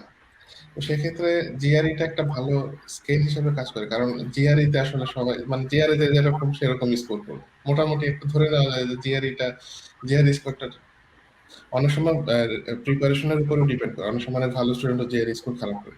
আমি সেগুলো আউটলিয়ার হিসেবে চিন্তা করে যদি বলি, ওভারঅল যদি ওয়েল প্রিপেয়ার্ড কোনো স্টুডেন্ট পরীক্ষা দেয় তাহলে নর্মালি এটা মানে আপনার মেরিট, আপনার ইন্টেলেকচুয়াল অ্যাকুইপমেন্ট কাইন্ড অফ রিফ্লেক্ট করে।